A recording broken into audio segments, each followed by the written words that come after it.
Magandang araw po sa ating lahat. Good day everyone. Welcome to the Listening Tambayan. Welcome to our dear Tambays. Woo! Isang clap-clap naman dyan. Ayan. Wow, ang dami natin ngayon ha. So, ayan. To introduce our activity for today, our episode. So, ito po, the Listening Tambayan. What is it? It is a gathering of practitioners and audience for collective listening. It is under the Listening Biennial 2023. It is a string of endeavors where listening is in the core as a relational capacity, a philosophical and political proposition, a creative practice, and a research framework, which, although initiated by individual scholars, artists, and curators, is global in scope. So this is already our second edition, no? The first one was held in 2021. So the second edition happening from July 6 to August 8, 2023 is curated by Luisa Santos of Portugal, Gueli Morata of Bolivia, Raya Badran of Lebanon, and of course our very own Professor Dayang Iraula, ayan, from UP CFA. So this event is co-presented by the following: Alitaptap Artists Community, DZUP-UP CMC, Department of Broadcast Communication, University Hotel UP Diliman, Multimedia University Faculty of Creative Media Malaysia, Silpakorn University Faculty of Fine Arts Thailand, Camoes Instituto da Cooperação e da Lingua Portugal of Japan, and Hamburg Board of Culture and Arts.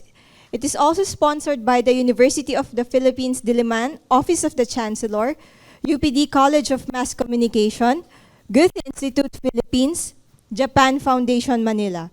It is supported by Anima Art Space, BM Lab, Drawing Room, and UP Computer Center. Okay, so just a recap on the past events now. We aired our first episode, Listening in/to Art in/and/with Technology, with our guests, Diego Maranan, Gary Warner, and the Observatory. We listened to sounds, music, literature, sound art, original tracks, excerpts from YouTube, and ambient sounds that let us explore the possibilities vis-a-vis limits of technology, highlighting moments that foster awareness of ourselves as and among beings. So from that, we move on to today's episode number 2, Listening to Memories. Yan. So for today's episode, we have here with us at the UPCMC Auditorium, James Olaivar, yan, for Human Rights Violations Victims Memorial Commission, Roselle, Pineda, and the rest of our Aurora Artist Residency Program and Space, and of course, Dr. LaVerne de la Pena of the UP Center for Ethnomusicology. Yan. So, tong tambayan to, relax lang kayo at makinig. But before we move on with the playlists, no, so naghanda sila ng playlists para sa atin, we just have to keep a few things in mind. So, before we start the listening session, please remember to observe the following. So please keep your gadgets in silent mode, no? If you can afford to turn them off, please do so. And then, okay lang mag-usap. Talking is okay, but it's okay as long as it contributes to the soundscape's productivity, and avoid distractions and be immersed in the sounds around you. Ayan. So, on to our first guest. Our first guest for today is James Olaivar. So let me read his bio first, no? James Barbie Olaivar is a museum researcher and acting head of the museum division at the Human Rights Violations Victims Memorial Commission. They have spearheaded several Marcos Martial Law era memorialization projects, including the We Remember online video series and the Tao sa Tao, Mga Totoong Kwento ng Martial Law storytelling project. Currently, they are part of the team preparing for the establishment of the soon-to-rise Freedom Memorial Museum at the University of the Philippines, Diliman. The HRVVMC was created by Republic Act number 10368, also known as an act providing for reparation and recognition of victims of human rights violations during the Marcos regime, documentation of said violations, appropriating funds therefore and for other purposes. The Commission's primary mandate is to establish, restore, preserve, and conserve a memorial museum, library, archive, and compendium in honor of the human rights violation victims during the Marcos regime who are included in the role of human rights violations victims determined by the Human Rights Victims Claim Board or the HRVCB. So let's give a round of applause to James. Ayan. So let me just read their introduction. No? So during the 5th year marking the declaration of Marcos martial law in the Philippines, the Human Rights Violation Victims Memorial Commission launched Tao sa Tao. So, mga totoong kwento ng martial law which gathered storytellers and stories focusing on the human rights violations that occurred during 1972 to 1986. So, can you tell us a little bit about Tao sa Tao? No? Ayan, so magandang hapon po sa ating lahat. So yung Tao sa Tao, mga totoong kwento ng martial law, ginawa namin siya last year para sa 50th year marking ng martial law. So isa itong pagtitipon ng mga martial law survivors, sharing their stories and gathering people who are interested to listen to their stories and their memories. So doon sa isang intimate space, ayun, magkakaroon ng palitan ng kwento and hopefully, ayun, magpatuloy yung usapan na hindi siya matapos. So, patuloy lang yung pagpasa nung kwento nung nangyari nung martial law. Okay, sige. Salamat doon, James. No? So, para sa playlist na ito, sinishare ni James ang kwento ni martial law survivor Miss Maria Cristina Bawagan. Pwede nating pakinggan ang unang track. I am James Barbie Olaivar from the Human Rights Violations Victims Memorial Commission. And joining us today is Ms. Tina Bawagan from the Survivors Hub. Ms. Tina, would you like to introduce yourself? Good morning. Good morning, James. Long time no see. Good morning po, Ms. Tina. I'm Tina Bawagan from the Survivors Hub. I am member of Martial Law Victims Group, and we call ourselves very loosely the Survivors Hub. Martial Law 72 to 86. We are former activists during the time of the Marcos dictatorship.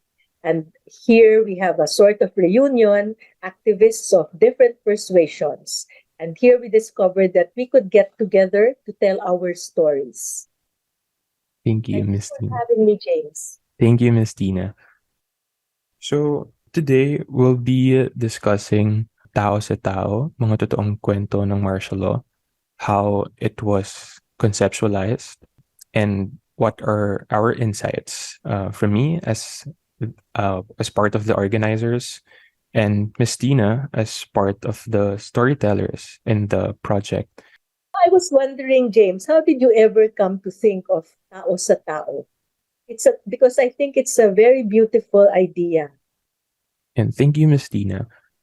Actually, it was way back. It was first conceptualized way back in 2019 when I was still an archives assistant at the Human Rights Violations Victims Memorial Commission. Every day I was reading cases of martial law victims, and I was really struck by the stories that I would read every day. And then I was thinking how powerful it could be to hear the stories of these people from themselves.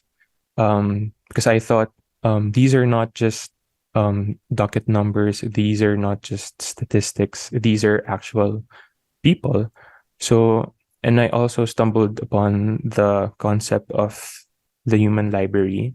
I think it was a concept from Denmark. It was a project or a movement. And then I was thinking maybe it could be a great opportunity for HRVVMC since we are planning to build a memorial museum for the human rights victims during the Marcos martial law era. And then fast forward to 2022 for the 50th year marking of the Declaration of Martial Law. I pitched the project again, and then Tao sa Tao was created. I'm just curious, how old were you in 2019 when Oh, you first thought of this? I think I was around 20, 21 years old, Miss Oh, Tina. very young. Oo. Yes. Anyway, congratulations, because I think it's a very, very good idea.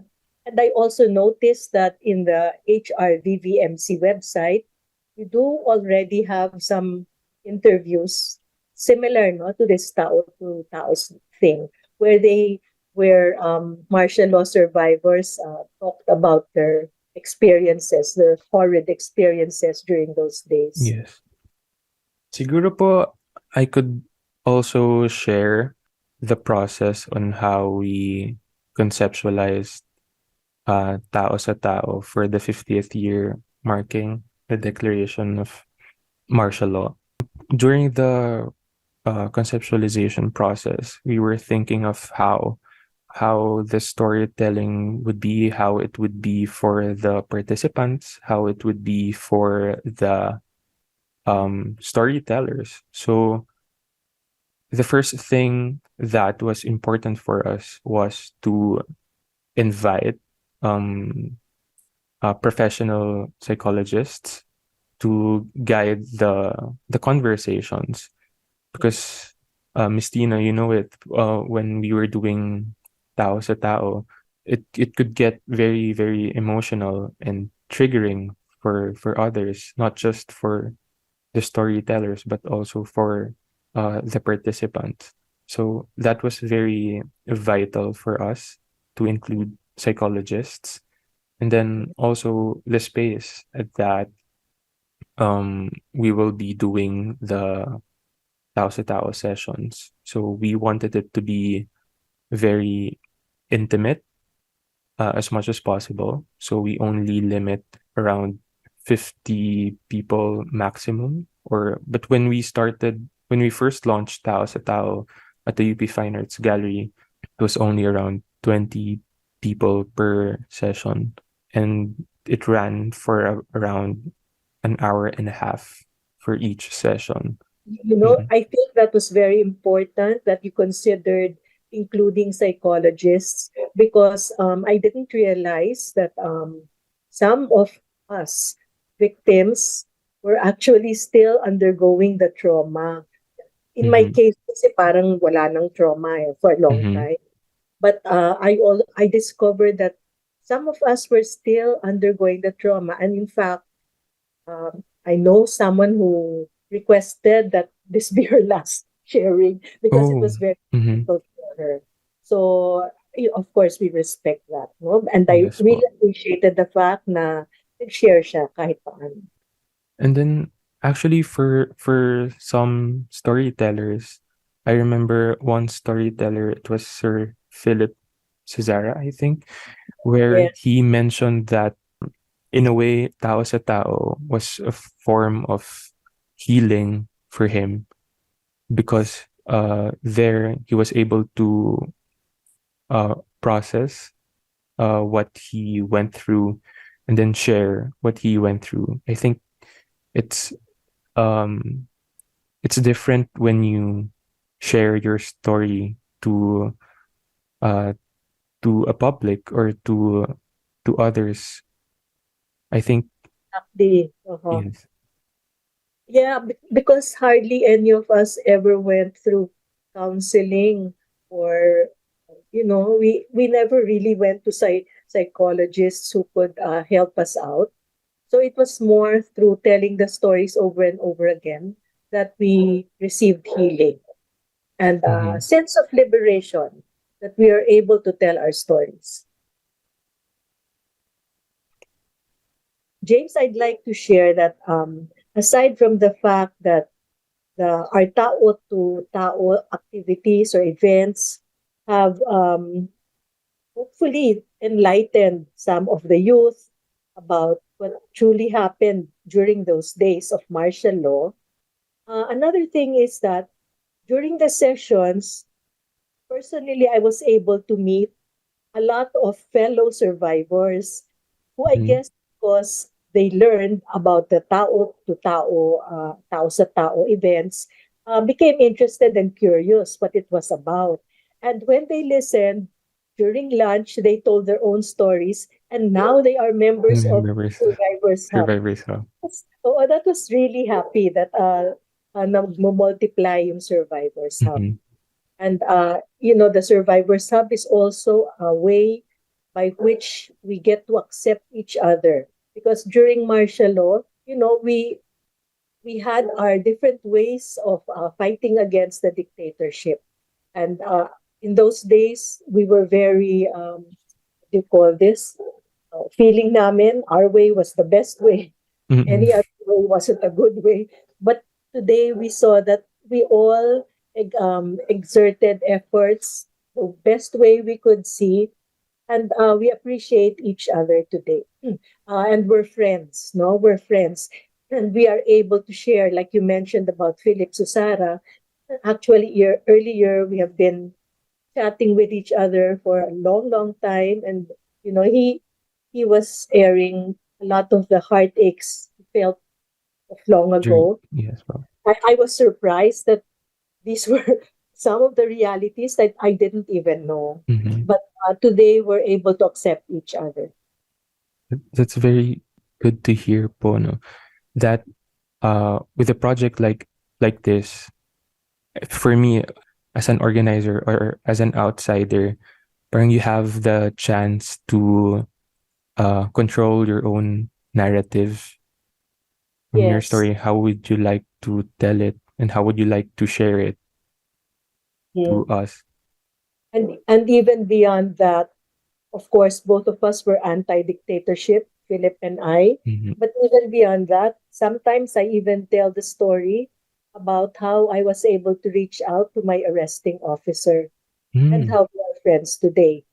But he wasn't, at least to my knowledge, Mhm. he wasn't one among those who tortured me directly. But we did meet up, and we Mhm. even hugged each other when we separated. Oh. That's a different story to tell. He was a lieutenant actually then. But Mhm. when I met up with him, he was already a retired general. And we really enjoyed the 2 nights that Mhm. we spent with each other because our interest, our main focus then was already talking about karma and reincarnation. Oh. We were both so interested in that karma and reincarnation. Oh, we Opo. did actually hug each other before we separated. That's on the second night. Miss Tina, I'd like to tell you din po na I'm very, very grateful for you, and I admire you because on how you handled what happened to you, and how you're able to tell your story again and again, Mm. but also even after everything that you went through, parang there's still, parang you're able to forgive, especially those who did those violations. Mhm. Oo, I think, James, that we're all in this earth for a purpose. So whether we were a perpetrator or Mhm. a victim, we all have our roles to play. But again, it's forgiveness in the sense that it no longer upsets me. But Mhm. of course, I feel that each one still has to go through their own journey. And the perpetrators, I hope, are going through their own individual journeys as well. But of course, Mhm. I really don't know, no? Because I haven't talked with those who really brutally have hurt Opo. me. No? I haven't directly reached out to To them. And them. I don't feel that I have to reach out to them. Yes. Yes po. Yes. because they don't have to be looked upon as forever enemies. Yes po. As a matter of fact, we can help each other today and agree on universal principles of respect for human rights. Together, we can agree on that. As one of the storytellers, I'd Yes, like to Miss share Tina. too that the experience was very gratifying, especially the very first session where you invited us to speak. I remember I was with a classmate of mine, and we talked to a group of 30. And I was so happy to see that the teacher of the students who were there was my former student in La Consolacion, Mm. one of the schools where I first taught in 1983, I believe, 83 to 86. And I was so happy to see her with her students. Interesting. She was so active in encouraging her faculty members and students to listen to us. Tao sa tao really um parang it's a different experience. We all know what's the political dynamic here in our country, and after each session, parang I can see that there's a change or there is a hope that I could see with the participants, since in the first two sessions of Tao sa Tao, mainly our audiences are students, and they feel very hopeless and they are afraid. Pero whenever we do Tao sa Tao, parang I could see that it fuels them. Parang they see you and I see you and the other storytellers parang as hope. Kayo po dumaan sa martial law, and then you're still here today parang sharing what you've been through and how you did it in 1972 to 1986. So parang you could see na parang may future pa rin for us. Parang yun yung nakikita ko. That's very good to know because, of course, in the HRVVMC, you are able to get the feedback of the audience, no? And that's good to know because at least we realize that kahit paano our stories are helping. And especially if these are recorded so that they could be played over and over Mhm. again. Because we're not staying long in this world. Yes. Ano naman ang karma and reincarnation. What's in the next world?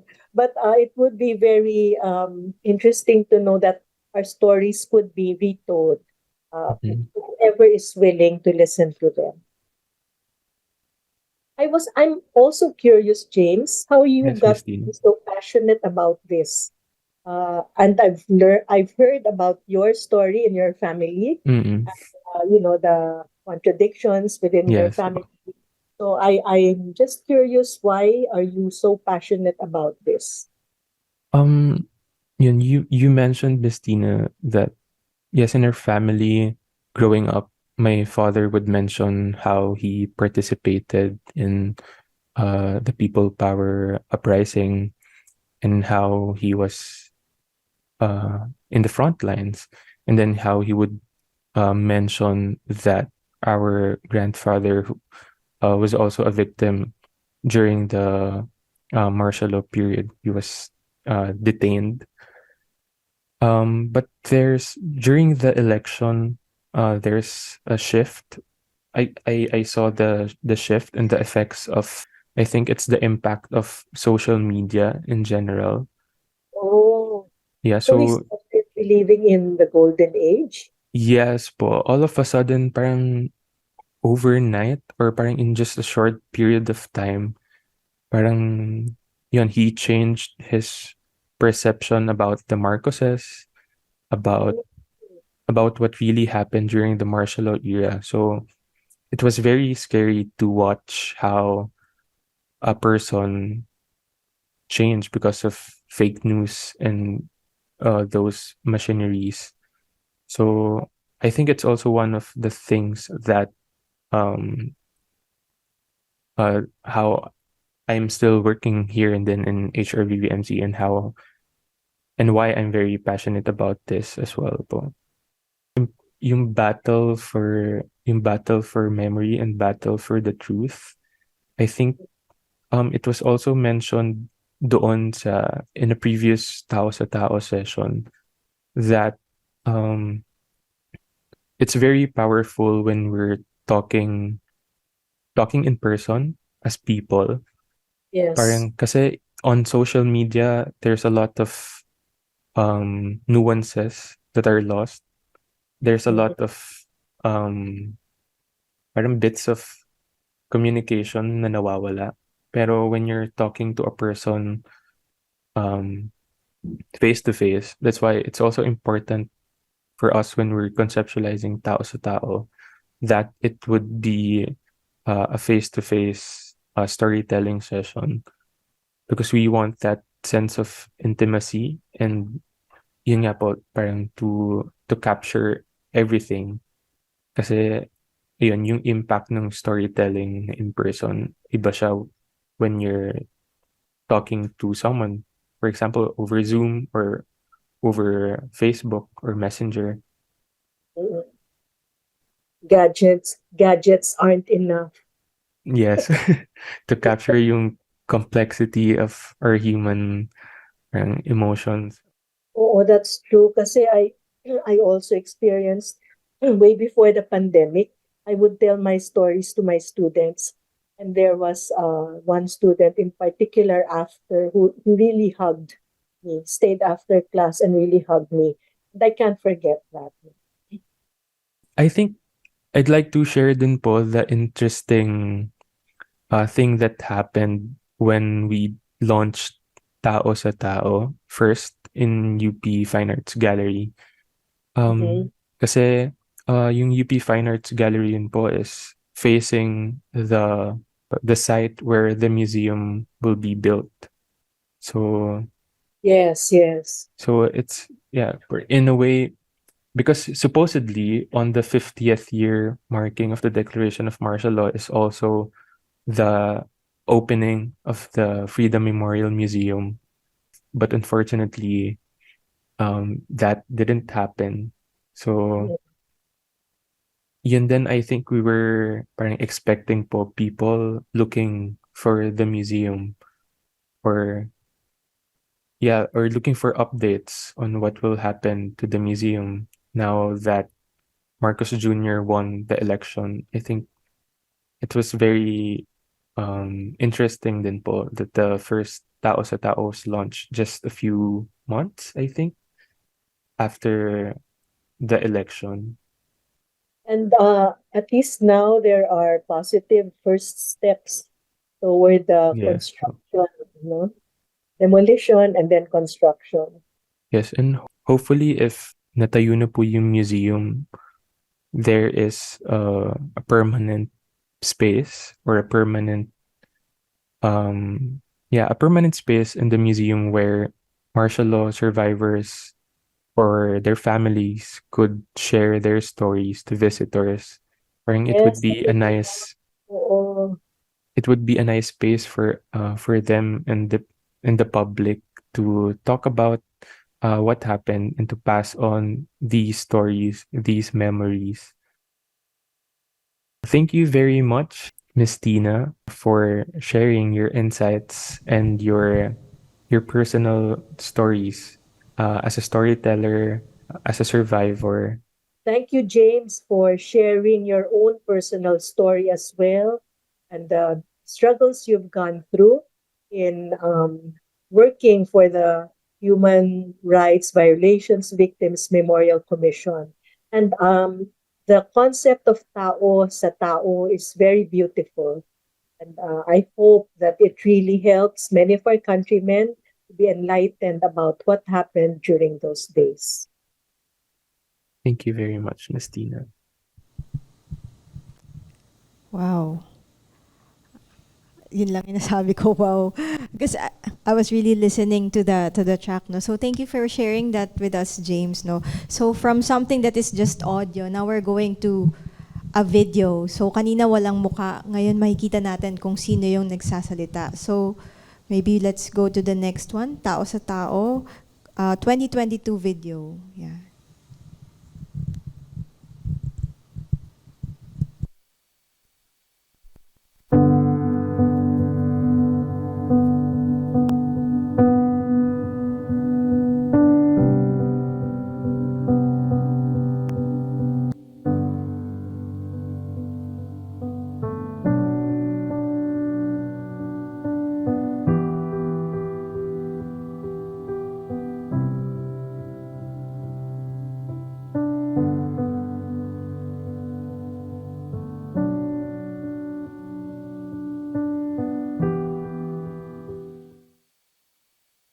So yung dating ginagawa namin ay biglang naging delikado.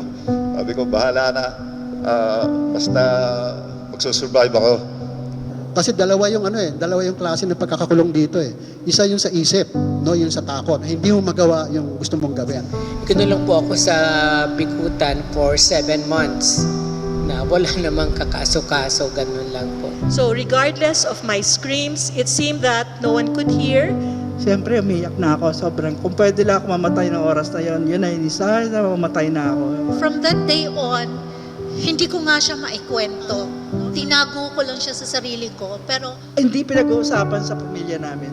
Parang masyadong traumatic yung nangyaring yun. So imagine mo pa ako nakauwi ng buhay. Paano yung mga pamilyang hanggang ngayon hinahanap pa rin o yung pamilyang namatay, mas malalim yun. Ni-raid daw yung bahay ko at doon nahuli yung mga parang high-ranking daw, mga military. I have no choice but to go underground. I really don't know where to go, ganon. Kasi nga, alam ko na magigi akong mabawanted ako, mga magke-question.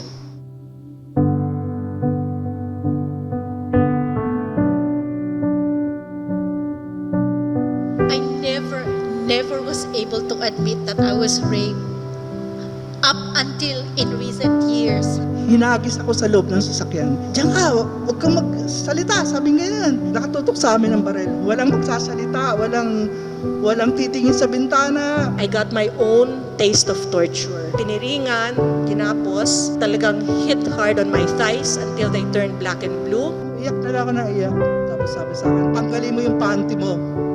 Virgin pa ako, wala pa akong alam kung buto ba at sarapan ng mga militar.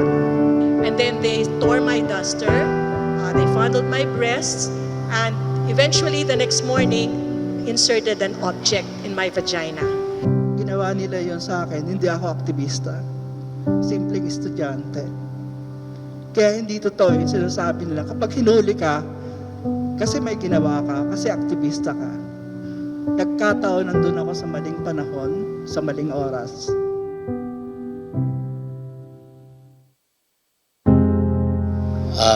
Masama ang nangyari doon sa akin kasi talagang mentally at saka physically tortured ako doon. I can't forgive siguro, pero mahirap kalimutan. Buhayin natin yung demokrasya. Kaya yung ganito ay mahalaga. Storytelling. Ang panlaban natin sa fake news, yung storytelling the truth. Yung ganong tao sa tao na kwentuhan, yun yung may impact sa mga tao. Tinatakbo natin ang tao sa tao, ang totoong kwento ng martial law. Magsusumikap tayong laging magpaalala na huwag makalimot. Dahil ano pa ang saysay ng ating pagka-Pilipino kung hahayaan lamang nating yurakin ng ating kasaysayan na siyang pundasyon ng ating pagkakakilanlan. Parang bagong kabanata na kasi ito ng paglaban natin. Parang panahon na natin to para bigyan ng saysay yung mga pinaglaban nila at patuloy na pinaglalaban. Pinapaalala po nito na hindi ka nag-iisa sa laban at mas pinag-aapoy pa po nito yung diwa ng laban para sabay natin sa katotohanan. So ngayon na narinig ko yung mga kwento ninyo, sana magyabong yon at ma-share ko rin sa ibang mga tao. I-share natin, hindi lang dito sa loob ng kwartong ito, ibahagi natin sa mga kapamilya, kaibigan. Sa psikolohiyang Pilipino, ang kwentuhan po ay isang paraan para mag-gather ng data. Kaya yung Marites, ang lakas ng dating sa atin kasi it's really something that is part of our culture. In this context, we're not spreading chismis. We are spreading real stories of people who experienced atrocities during martial law. Aming ninanais sana na ikwento niyo pa sa iba ang aming mga salaysay. Para sa ganon ay kumalat sa buong bansa at sa buong mundo kung ano ang naging karanasan ng mga biktima o ng mga martial law survivors. Ito ay dahil ibig lamang natin itaguyod ang katotohanan.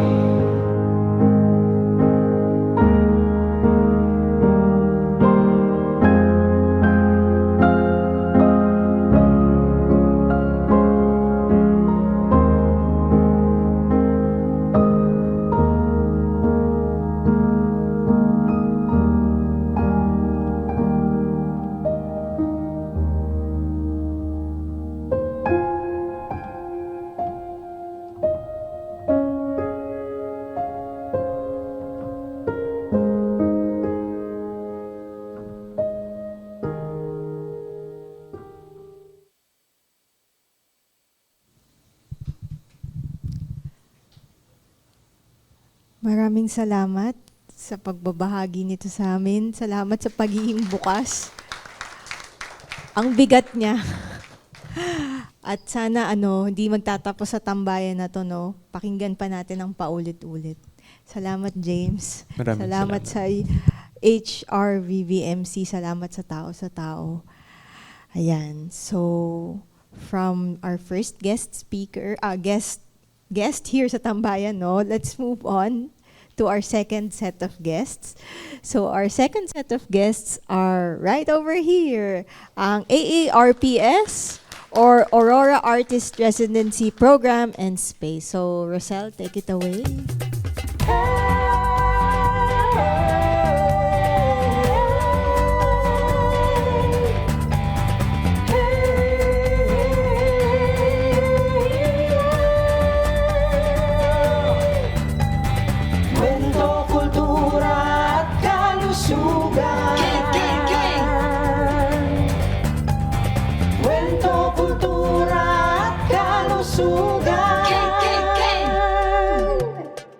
Ayun. Magandang hapon po sa inyong lahat. Good afternoon sa lahat ng tambay dito ngayon sa Listening Biennial. Tama ba ang tawag ko? Is that my correct term? Tambay po ba ang tawag sa atin? Tambayan. Tambayan. Tambayan kasi. Tambayan ba? Oh. From one oppression to another ang topic natin ngayon. Yes. Kasi, ang bigat, di ba? Pero ang pag-uusapan kasi natin ngayon ay isa namang uri ng oppression. Dahil ang mga indigenous peoples, o ang minorya, national minority, ang isa sa pinaka-marginalized, pinaka-oppressed, hindi lang sa Pilipinas, kung hindi sa buong mundo.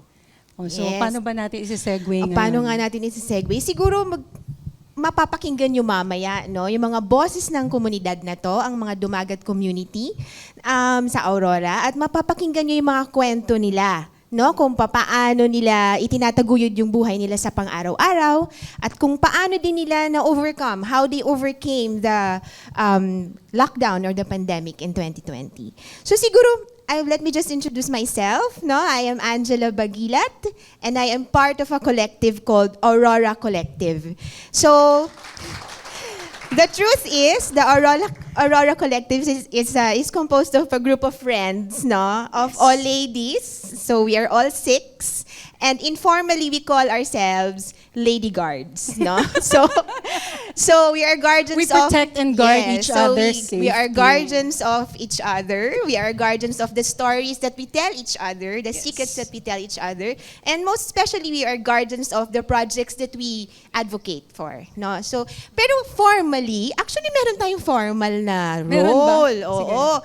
So we are actually the ones running the Aurora Artist Residency Program and Space. So this is a space actually situated in a very remote Dingalan, Aurora, in the province of Aurora. So it's a very scenic place, very beautiful scenes, but also very dangerous, no?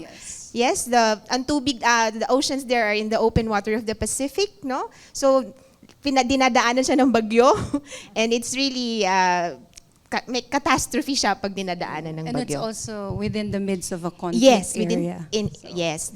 Nasa Sierra Madre siya eh. So, so part of our storytelling is how did we navigate through those difficulties of working with indigenous peoples who are in the conflict zone. Yes. So I think I think it's very important that we also mention that the thing that we're going to do today are like the conversations that we do. Yes.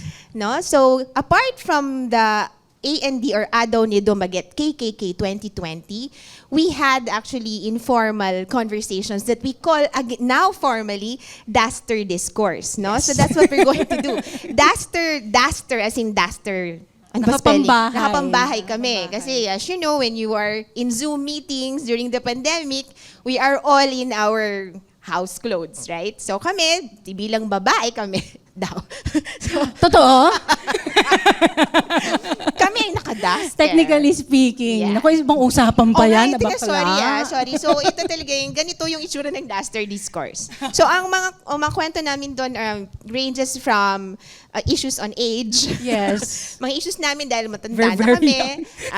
And then very pertinent issues of the country, and of course, How did we cope up with the pandemic? Because last year's discourse was shaped during the pandemic. So this is So how we support coped up. system Yes, so this natin. is how we coped up at that time kasi hindi kami nagkikita-kita. So anyway, going back to what we're going to talk about today, so let me just put on my age nga, di ba? Reading May ganito. glasses. Ako din, hindi na ako magpapanggap, teka. Well, hindi na kayo magpapanggap. So ayun, so let me just introduce, I am here with my friends, the Aurora Collective. We have Lou J. Sonido. Hello. Palakpakan nyo naman. Soundscape na nga lang, di ba? Oh. And we have Rina Manalo. Hello. Yan. Hi. And we have Jen Gamboa. Hello, good afternoon. Ma'am, sasaka ko na siya introduce. And Miss, ano ba tunay na pangalan? Teta Tulay. Okay. And of course, our artistic director of Ado ni Dumaguete 2020, and the curator of ARPS is... And best friends in high school. Roselle Pineda. Yes. Yan. So ako naman, I will try to direct the flow of this conversation. Kung meron mang, kung mag-deviate kami dun sa flow, carry lang yun. Tinitingnan natin yung orasan doon. Ang Titingnan laki namin ako bakla. sa laki, oh. okay. I-cue natin Yan, sarili yan. natin. So, okay. Matuto tayo. Anyway, we are very excited and honored to be part of this year's The Listening Biennale. So as we understand, this is actually the first time you're doing it in person because the first 2 times are in online. Virtual. Right, virtual. So anyway, alam natin that the pandemic was a strange time for all of us, no? But it was also very exciting to a degree to be innovative with projects. So, in fact, itong Adaw ni Dumaguete 2020 was born and shaped during and by the restrictions that were caused by the pandemic. The radio program, Adaw ni Dumaguete 2020 KKK, kwento, kultura, kalusugan, at sa katutubong komunidad, or roughly translated to in English as Dumagat Day, Stories, Culture and Community Health, which we aired via the community radio Radio Kaedup in Tingalan during the height of the community lockdowns in May 2020. That is why we see the Listening Biennale as a fitting venue for us to share this practice, no? This practice of listening to the voices of the community. It's and I think it's one of the best venues to share this, no? About our experiences, the challenges, the process, and how we were able to manage it despite the restrictions of the lockdown. Yun. So, siguro without further ado, I will turn over the mic to Roselle, Yes. our artistic director of Adaw ni Dumaguete KKK, to introduce the playlist. Before we introduce the playlist, let's do context first. No, so we've been curating, help curating Adaw ni Dumaguete, or the Dumaguete Festival in Dingalan, Aurora, with the Dumaguete community since 2018. In 2020, we were well on our way to really prepare, no, for the Dumaguete Festival, but then COVID happened. So everything was canceled. So sobrang heartbreaking for us to over distance, over phone na communication, kasi walang remote talaga yun eh. So the signal is very hard. So talagang we had to break it to them na we need to cancel the Adaw ni Dumaguete. But then, just a month after the pandemic was declared in April, we found out that the Dumaguete partners, our community, was being forced to surrender as members of the New People's Army. Naiiyak ako, bakit ganon? I'm starting to recollect what was happening. So, we cannot abandon our community partners. So, and we cannot go there because we're on a strict lockdown at that time. So this was April 2020. So, what happened? Anong pwede namin gawin? So it started as voice letters. So we recorded our voice letters, messages of hope for the community, just to make them feel that we're still here, kahit we're apart, no? But it's not enough. Huh? It's not enough for those voice letters. So medyo kami, hindi naman anti-virtual kami at that time. But everybody was doing virtual. We don't want to do that. We want to do appropriate technology or APROTECT. And from our community immersions, from our numerous community immersions in the community, we know that they have radio transistors. So we tapped into that. We tapped into the local radio community community broadcast and asked them if we can have a radio program, so that we can communicate first and foremost to our Dumagat community. Marami pa tong backstory, but long story short, we were able to produce 6 episodes. Aired every Saturday, 30-minute episodes every Saturday, from May 9 to June 15. And then different topics from community health, community culture, community sama-sama kontra pandemya, yan, ang pantaas ng moral ng mga tao. And then we were also, in a way, kabataan, the youth, and then we were also talking about the power of the voice, the power of soundscapes, and the power. Sabi nga, nakuha ko yata kay Sir Vernon, tunog at tinig, ang piyesta ng mga tunog, at naging piyesta ng mga tunog, at naging piyesta ng mga tinig siya. Itong mapapakinggan nyo ngayon ay curated excerpts of gathered from the 6 episodes. Medyo mahirap kasi napakadaming hitik na mga kakwento ang bawat episode. But this is kind of an abridged, curated, not a version, but a new version, a new episode, so to speak, of that post-pandemic, since we're going to talk about it as well. How did it affect us as curators, as artists, as a group, as a collective, working in that very limited period, time, space, money, space. I was in Australia. My collective was in Quezon City, our community partners in the remote Dumagat community. So this is really a story of overcoming really hard conditions in order to gather, reimagine gathering, reimagine collective work, and reimagine collaborations with the community. Ethical as well, maraming issues pa ng ethics yan. But ang dami, siguro tanungin na lang natin later on. But without further ado, let's go to the playlist. So again, this is an excerpted, curated playlist gathered from the 6 episodes that we aired for the Adaw ni Dumaget or AND 2020 KKK, Kwento, Kultura, Kalusugan sa Katutubong Komunidad. Napakahabang title.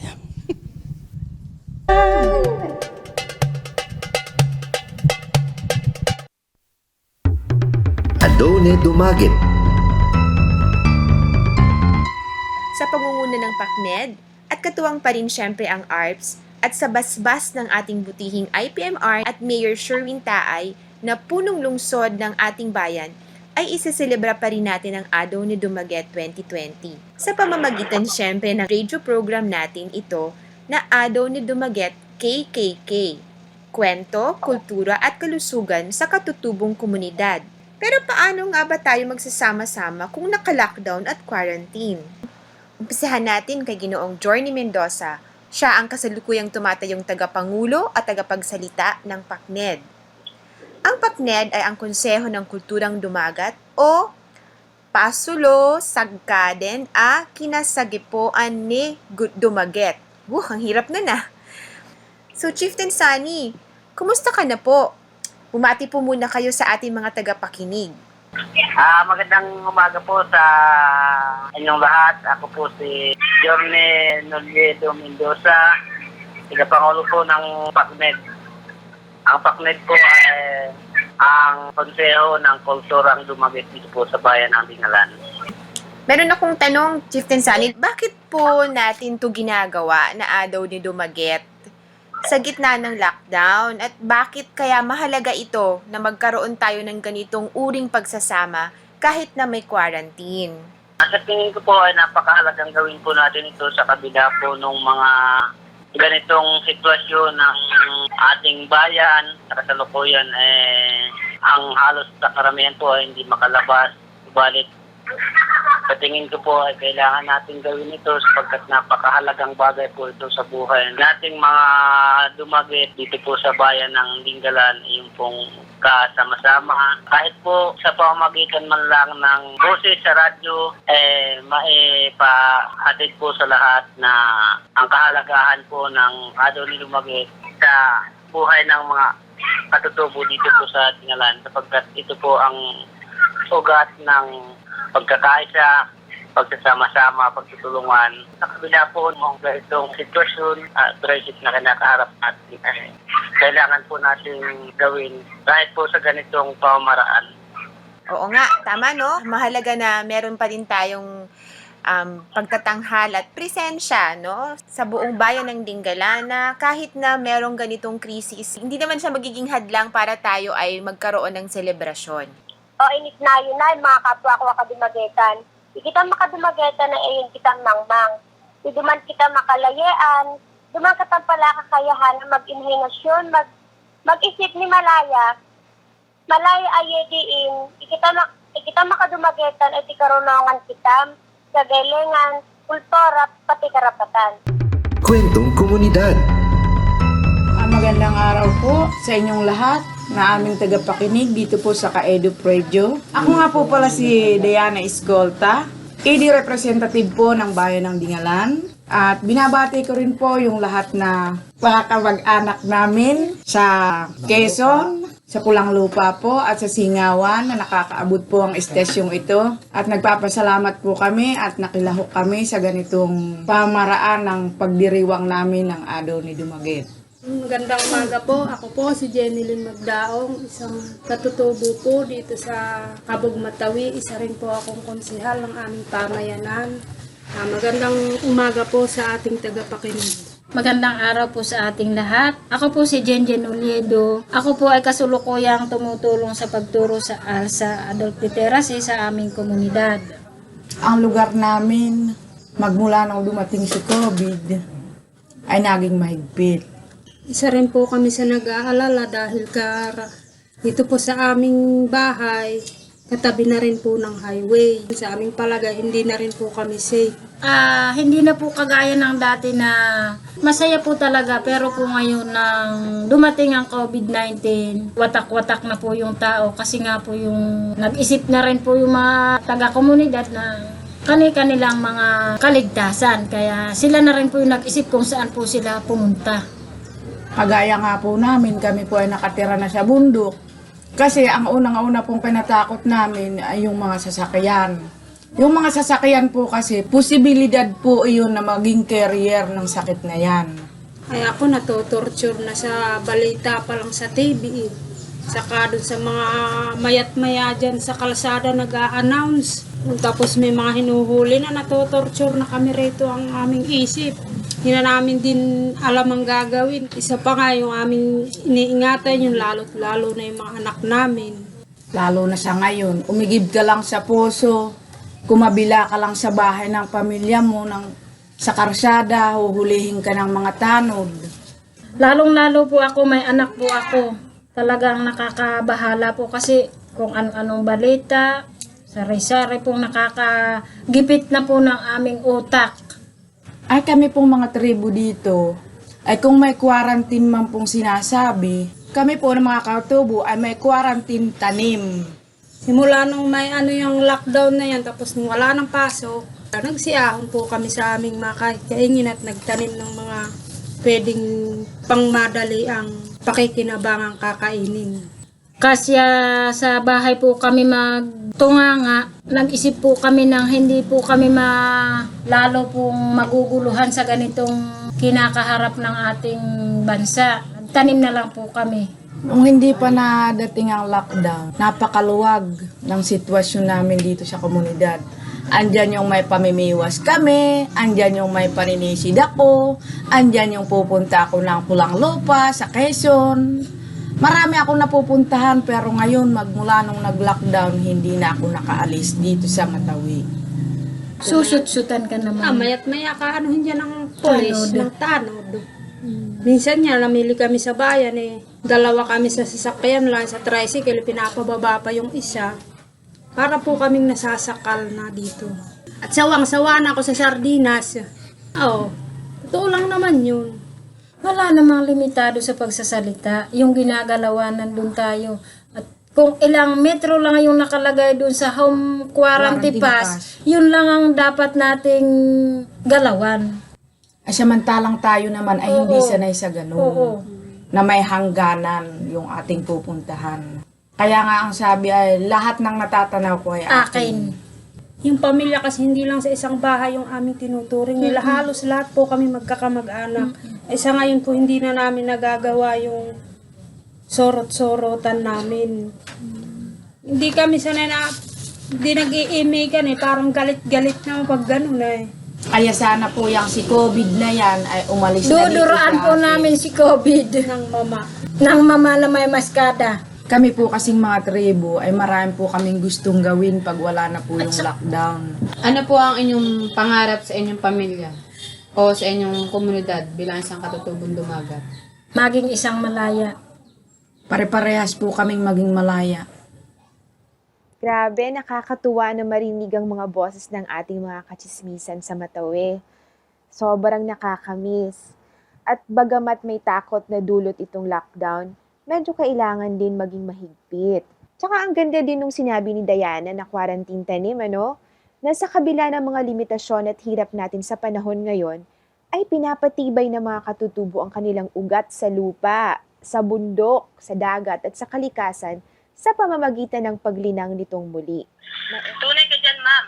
Gaya na rin po na nasabi sa usapan kanina, meron din naman naging magandang dulot ito sa amin. Lalo yung tila pagbabalik namin sa aming mga bukid, sa kalikasan at sa bundok, na siya naman talaga namin pinag-ugatan. Kaya't bilang susunod na bahagi ay dumako naman tayo sa aming kulturang pinag-ugatan sa pamamagitan ng bahagi. Kaidub Kultura.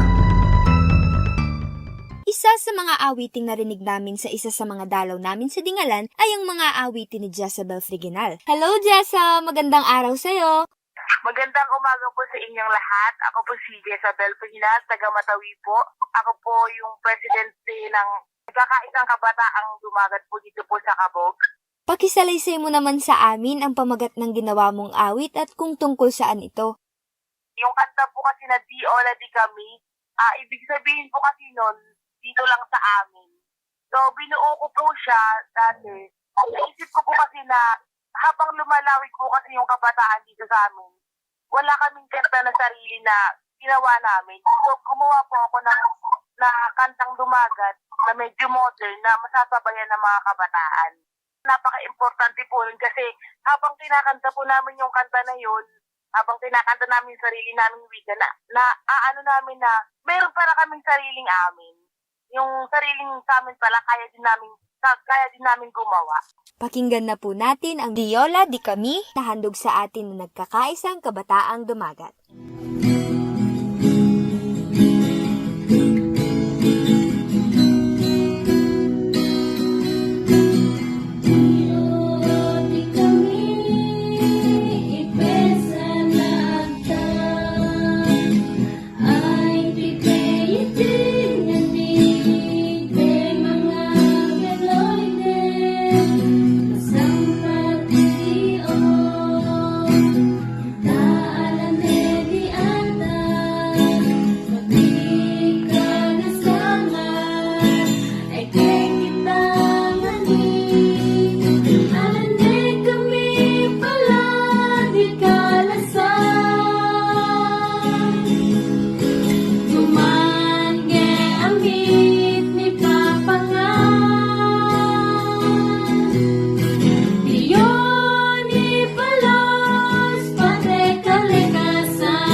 Diretso na natin ang programa sa Sining Jamming.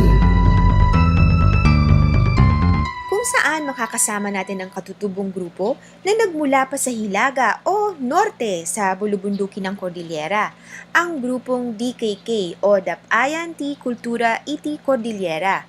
Aawitin nila para sa atin ngayong araw ang Daga Nagtaudan o Lupang Pinagmulan. Nasa salitang Iloco ang awit, ngunit sa buod ay sinasaad nito na ang lahat ng ating ugali, kabuhayan at buhay mismo ay nakalamat sa lupang pinagmulan. Kaya't mas mauunawaan natin kung gaano kahalaga lalo sa mga katutubo ang lupang ninuno at bakit lagi nating binibigyan ng diin ang kasabihan na lupa ay buhay. Pakinggan natin mga ka-EDUP ang Daga Nagtaudan ng DKK.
Ang ganda ng awit at kahit hindi natin lubos na naiintindihan mga ka-EDUP, nasasalin na ang lupang pinagmulan natin ay ating buhay. Dito tayo nabuhay, dito tayo kumukuha ng kabuhayan, dito na buo ang ating kultura at nais natin na dito rin tayo papanaw at hindi tayo papaalisin sa ating lupang pinagmulan. Para na rin inaawit ng mga kapwa naming katutubo ng mga taga-Cordillera ang aming kalalagayan at pagpapahalaga sa aming kultura at lupang ninuno. Sana pagkatapos ng lockdown ay magkaroon din kami ng pagkakataon na makapunta sa kanilang lupang ninuno sa bundok ng Cordillera at sila sa amin, dito sa Sierra Madre at sa Dagat Pasipiko. Magandang balikan natin para sa isa pang pagtatanghalang DKK mula sa Cordillera para sa awiting Tumurod o Tumindig, upang sa pangwakas ng programa natin ngayong araw ay malaman natin kung papaano pinaglalaban ng mga katutubo ang kanilang lupang ninuno at kultura. Kaya't pakinggan natin ang awit na Tumurod ng DKK.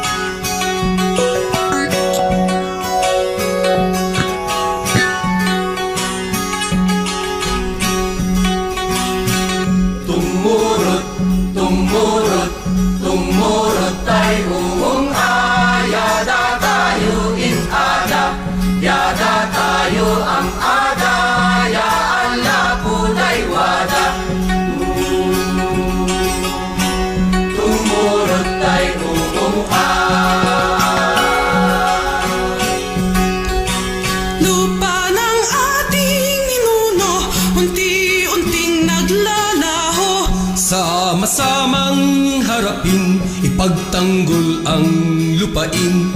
Bumangon, bumangon, bumangon tayo ungong yada tayo inada, yada tayo ang ada, ya Allah puday wada. Bumangon tayo ungong mga tribu ng mga angkan, nilunod ng tubig ng dam. Katutubong mamamayan, pininsala ng minahan. Lumaban, lumaban, lumaban tayo ungong yada tayo inada, yada tayo ang ada, ya Allah puday wada.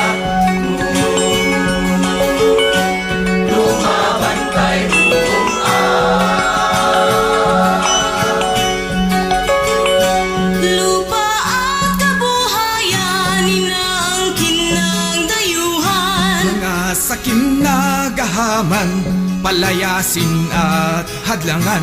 Tumurot, bumangon, lumaban tayo ungong yada tayo inada, yada tayo ang ada, ya Allah puday wada. Salak ni bantay ungong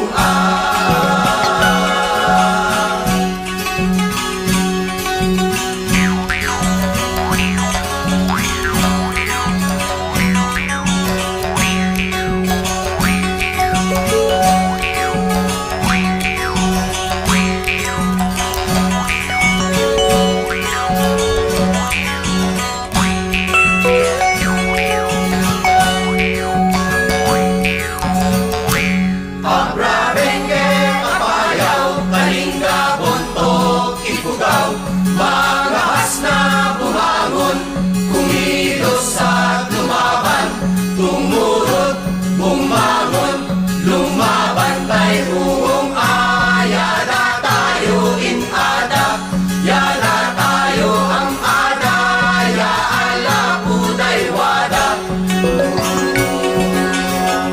Salak ni bantay ungong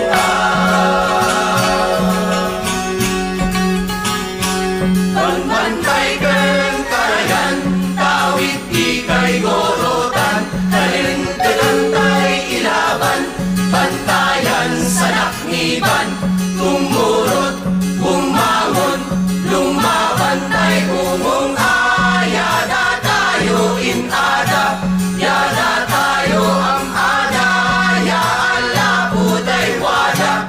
Tumurot, bumangon, lumaban tayo ungong yada tayo inada, yada tayo ang ada,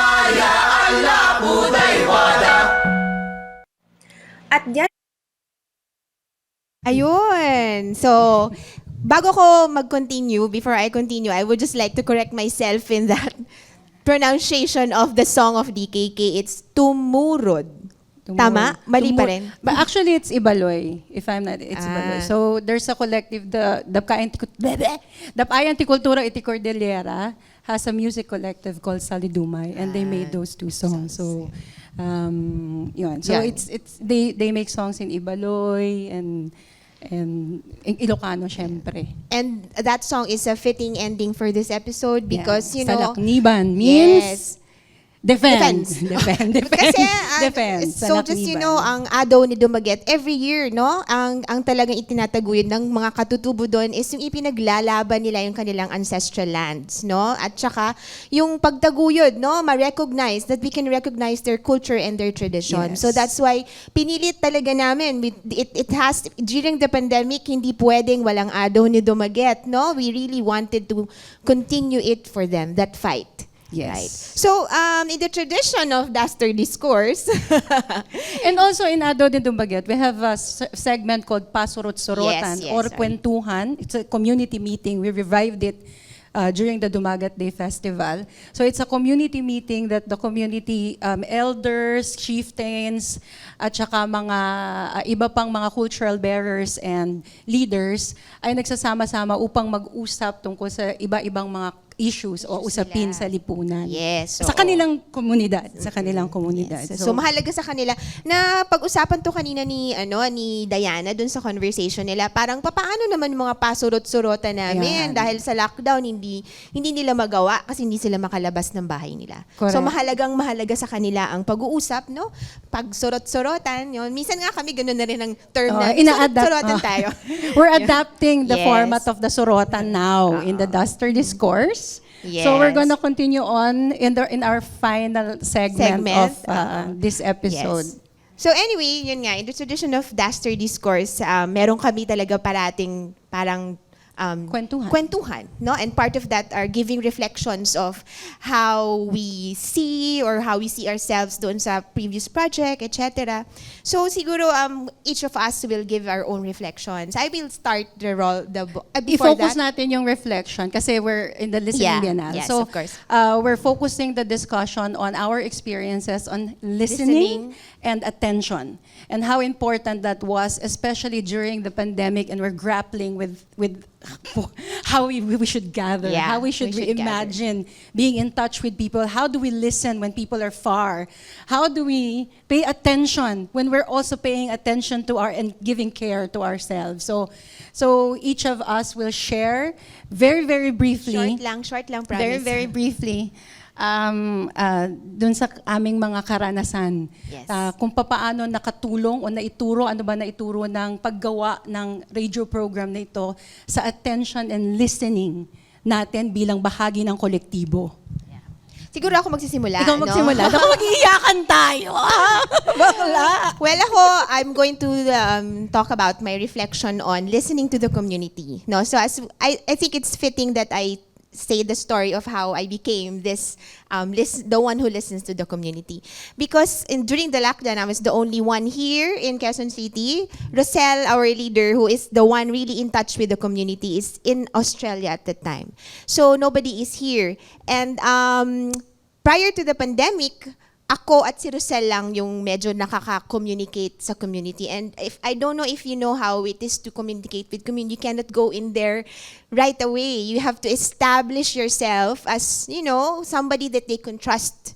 No? So, for them, parang halos kaming dalawa lang. Usually talaga si Roselle. But now, by default, ako. And I was so scared. At first, really, it scared me. How am I going to listen to them? Will I have reason? Will I listen to them with reason? Etc. Yun. So kasi si Roselle had that one. She had that patience, no, to listen to them. So anyway, I was there by default. I became our coordinator. Listening to them was really a struggle for me. No, number one, hindi nila kasalanan because mahirap ang communication doon. As you see, as I said before, this is situated in one of the most remote areas of Dingalan, Aurora, and walang signal. Walang signal ng cellphone, walang signal ng data. So to get in touch with them, part of my listening is listening to the toot of the cellphone, and or sometimes ringing and ringing, hindi nila many times, maybe more than 20 times ang missed calls ko sa kanila. So that in itself is a struggle. So meron akong listening na hindi ko naririnig. So nag-i-imagine ako ng, oh my God, ano kaya nangyari sa kanila? May COVID ba sila? Meron bang, shit, may iyak ako, or may nangyari ba? That's why they cannot communicate with me. What happened? Etc. So listening to imaginative things, no? Parang what's happening? I am communicating with that is hindi ko maabot, kumbaga. And then pag naririnig mo naman sila, when I finally speak to them, I became immersed, no? With their struggles as well, no? So, kumbaga, sabi ko nga before, no, when we were doing this, my realization now, I've never really had a true immersion, no, that I really went, the true immersion, you have to go there and live with them, etc. I never did that. But now, I did via phone call, the voice only. So, I heard and felt their struggles. No, I really did. I cannot explain to you because it was really very hard for them. It's very hard for them not to be with each other physically. No, so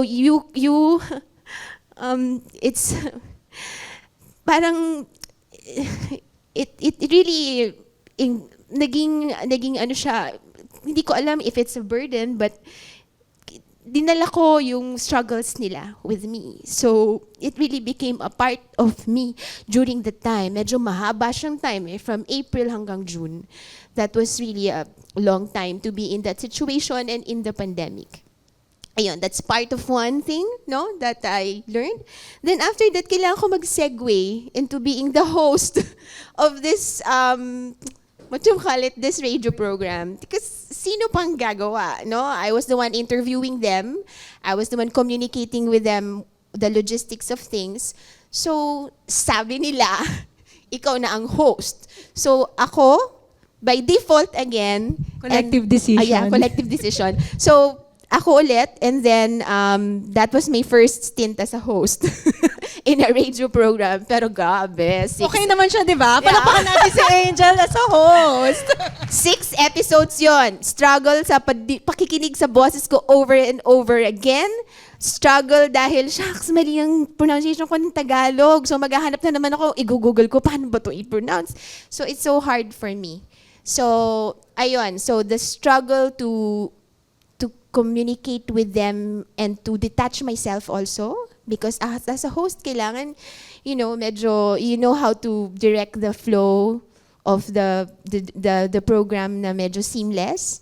Pero in my heart, no, alam ko yung frustrations na pinagdaanan nung interviews na yon. So ayun, and marami pang kwento, but the more important part now is really I learned how to immerse, and I felt very proud that they really embraced me as part of them. No, yun ang pinaka-importante for me, and wala ako dun just by listening to them.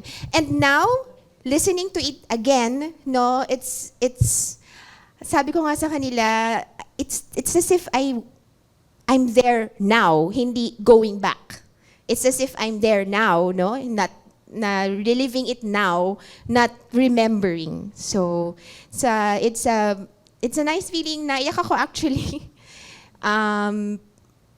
May pasalubong silang saging sa'yo. Nasa bahay kunin mo. Yun pala ang pinakamaganda sa lahat. Naalala nila ako, meron akong saba. Meron kang saging na saba. Ngayon. At ginawa akong ninang sa kasal. Bongga ako doon. Yan. So, thank you. So, siguro, so from somebody who was immersed in the community, I think we should hear from Rina. Si Rina Manal. She will be talking, listening as an audience. Yeah. Tingin ko rin, it's just proper that I follow up what Angel said before about yung naging default na siya lahat halos. Okay, partly ako ang may sala rin doon kasi I was not there. I was simply not there by choice. I was called to to respond to another calling during the pandemic. So, ibang kwento naman yon. So, nag-manage kami ng facility, COVID facility. So, dito, nasa Quezon City naman ako. Noon. Kaso, iba nga yung focus. So, medyo mabigat rin sa akin dahil taon namin to na binild up ang Ado de Dumaguete. Parang 2 years namin ginawa. So, parang 3rd year, ito, bobonggahan namin to. Alam na namin how to go about it. And then, pandemic happened. So, biglang bitaw. Yun yung pakiramdam ko. Siguro, coping mechanism ko din. What can I do? I was called to this na mas, tawag dito, practical yung pagsagot sa challenges ng crisis. So, it was talaga frontline. I was a frontliner. Nagpapakain kami ng mga doktor, nag-aayos kami ng facilities ng COVID dito sa Novaliches in tandem with Quezon City government. So, medyo ang layo dun sa pinlano namin sana na ako yung mag-a-assist dapat, di ba? Kay Angel. So, naramdam ko yon yung bigat. Pero ang bigat din kasi nung ibang challenges nung panahon na yon. So, by choice, and I had that full trust sa collective. Dahil nga, hindi lang naman ang bond namin ay yung projects namin. Dahil malalim din ang pagkakaibigan namin na maintindihan nila. Yon, and may support rin ako nila. Kung saan man ako tinawag nung panahon na yon. So, anyway, yung listening experience ko was very different from them. I did not have the so-called burden of the project. Kasi alam ko yung challenge. So, naging ako listener. Parang akong may transistor din sa bahay nung every Saturday, abang ako na mag-alas 9 na. Yun. Alala ko yung moment, nagpa-plancha ako, tapos binuksan ko yung aking cellphone, naririnig ko sila. And ang taas ng entertainment value. Sobra. Parang kakatuwa. Sobra akong proud. Sobra akong proud sa'yo, Angel. Totoo. Sabi ko, ang galing, pwede. Parang umandar na yung utak ko na Pero at the same time, ramdam mo din yung mga I'm sure kahit kayo ngayon, listening to the people na sila Diana, yung mga elders, nakaka-relate ka din in a different setting, pero yung galit ka dun sa COVID. Pero alam naman natin ngayon na hindi naman kasalanan ng COVID yun. Kasi na lang to, after na lang. Pero during that time, hindi mo alam kung kanino ka magagalit. Bakit tayo biglang restricted? Sanay na sanay tayo na, we had so many things that we took for granted. Yun. So, ang listening ko was from a very different space, from a different circumstance. Pero hindi mawawala yung gusto kong sabihin, kaisa ako sa inyo. Kahit na wala akong inambag dyan, nakikinig ako. We were gathering. We were still gathering. I was there to listen. Ganon. Ayun lang. Ayun. Salamat, Rina. Love you. Love you too. Okay lang kami. So, ganyan talaga kami, iyakan kami ng iyakan. Tapos mag-break into song. So, mapunta naman tayo dun sa si Lou J kasi, siya ang nag-e-edit nitong audio. Ini-edit niya. Siyempre, alangan naman pakita namin yung Flanders. So, siguro we have to listen to Lou J, how she listened as an editor. Granted, hindi lang ako ang nag-edit. In the later episodes, actually, it was Jen who edited. Roselle, excuse me. And Roselle. Credit where credit is due. I'll make it as brief as I can. No? Like Rina, pre-pandemic, I did not have as many opportunities to immerse with the community as much. But I would visit, I would go.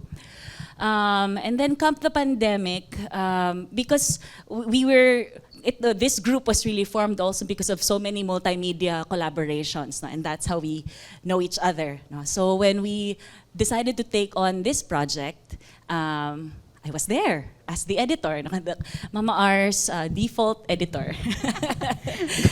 Kayo na. Kayo na yan. And I love that. I love that. Pinapangalagaan ko yung trust na yon, and I know na any project will always be meaningful. Na lalo na for this community that I knew and I cared for. Not that, yun nga, like them, I had the chance or as much to really speak with them, etc. So ako ang editor. But editing, especially during the time of the pandemic, to me, in my mind, was a mechanism for gathering. That's why it made sense. Because everything was so asynchronous. People were recording separately. We were not in the same time zones. So the only way we could really piece a story together was asynchronously. And the only way you can really see that story come together is through editing. Right? So I knew that was my role. I knew that was my responsibility. So editing as gathering, but also editing as storytelling. And in telling the story, syempre, ang isipin mo talaga, because to me, it's not just editing, it is community work. I'm taking care of stories that are not mine, but it's also parang necessarily, parang hindi lang din siya sa community. I mean, we're telling the story of the community, but it's not just theirs also, it's our story with the community. That we are kind of trying to create together. So I knew, parang that was my framework, coming in. And so knowing that, knowing that we're putting together the stories, we are in a way giving a voice to the community, but understanding fully na, again, this is a shared story, that we're part of it. It's not an anthropological exercise. Yes. Na you kind of just present the indigenous group. It's not. It's our story with the community. And our immersion in the community, and the relations, our friendships, and our love for each other. So listening for me, when I was listening to the audio tracks, was inevitably, I guess, listening for intention. The intention of the community, what story they wanted to tell, and how they wanted to be presented in a way. They're funny. They're spunky. Extremely funny. Sassy. They're so sassy. They're so sassy. Ang dami nilang mga side kwento that tells more about who they are as a people than, all of the katutubo-themed things we kind of expect, of an ethno-linguistic group. And so I wanted that to come out. I wanted that to come out, and so we highlighted that. What did I not edit out? I did not edit out the technological difficulties. So you can hear na iba-iba yung sound ng recordings. I did not clean up any of those because I think that's part of the story. It was so crude. Yes. How did Angel conduct the interviews? She would call. Kasi some of them, hindi naman marunong mag-record ng sarili. The young ones, yes. But the older ones, no. So Angel would call them, and then tatapatan niya ng isa pa. Tatapat ko sa computer ko. Tatapat niya sa computer niya. So the computer would record, and then that's it. That's the material. And that's part of the story, of what the lengths we take to continue to be with each other and talk to each other and hear each other. So that I did not edit out. Some of the laughter, some of the pauses, keep them there. Granted, there was some cleaning up to do also because there are difficulties also with listening to too much noise naman. So balance lang. I wanted to balance that also, that texture, but at the same time, just giving the stories a chance to be heard, because I knew, and I guess this is the other half of the listening that I had to do. It was also listening with intention. I knew that the intention was to share. This was a radio program. So other people will be listening in. And so knowing that, there is some cleaning up, so to speak, to do. A kind of cohesion that also needed to come in. The conversation, for example, that you heard earlier, the really funny one with yung COVID duduraan ko, that was actually a lot of, we reorganized. It was never, wala namang parts na we put a different answer to a different question. No, wala naman. But there was But some there were invented questions We never to the answers. Yes, we never invented anything, but we reorganized it in some ways so that people can follow and be part of it. Because sayang, sa akin nasasayangan ako sa kwento if people can't follow and be part of it just because nahirapan silang makinig at sundan. So there was some of that balance that had to be taken into consideration. And now hearing everything, it's so... It's wow. emotional. It's actually. emotional. It's emotional. And Embodied Embodied itong karanasan na ito. And I'm happy to be, again, kind of part of it in a different way and from a different vantage point and still feel that I'm part of it. Because, again, it's been such a long time. Long time, yeah. And 2023 na nga po. 3 taon na siya, Luj. And it remains a thank great you, honor. Luj. Thank you so much. Salamat. So, I think now, si Jen kasi, no, we have 10 minutes now to wrap this up. So anyway, si Jen, no, Minsan yung magra-wrap up ako. si Jen kasi, she's the youngest in the group. Hindi naman. Youngest siyang pumasok sa collective, no? So, ang kanyang segment But she was Broadcom. Broadcom. She's the only one who has Broadcom background. We're all like theater performance. Lalo na ako. Sobra ka naman. Performer ka naman. Ayan, so si Jen, will talk about listening to the self. Yan. So yes, medyo different nga yung takeaway ko from this project, no? Kasi it's about listening to the self. Ako, ang personality ko, whenever I have problems or in times of crisis, ang tendency ko is to look for distractions and to escape from the harsh realities.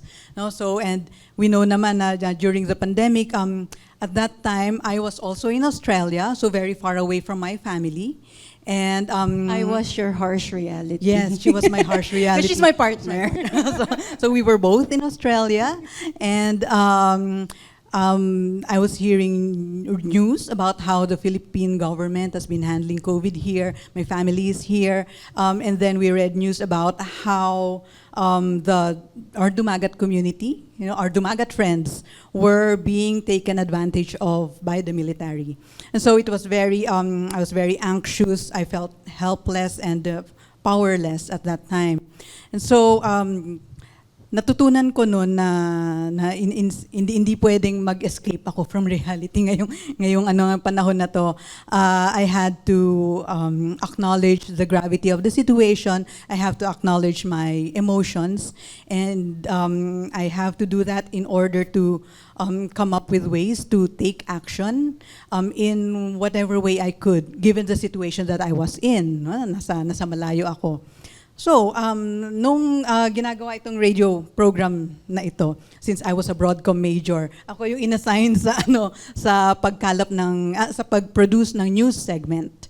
So, and by intently listening to myself, I gained insights on what kinds of news and stories to bring out. Nag-search ako na kung ano ang mga nangyayari, mga ginagawa ng ibang IP communities, not just in the Philippines but all over the world, to give not just information but affirmation and inspiration sa mga Dumagat, kasi yun naman ang primary audience namin.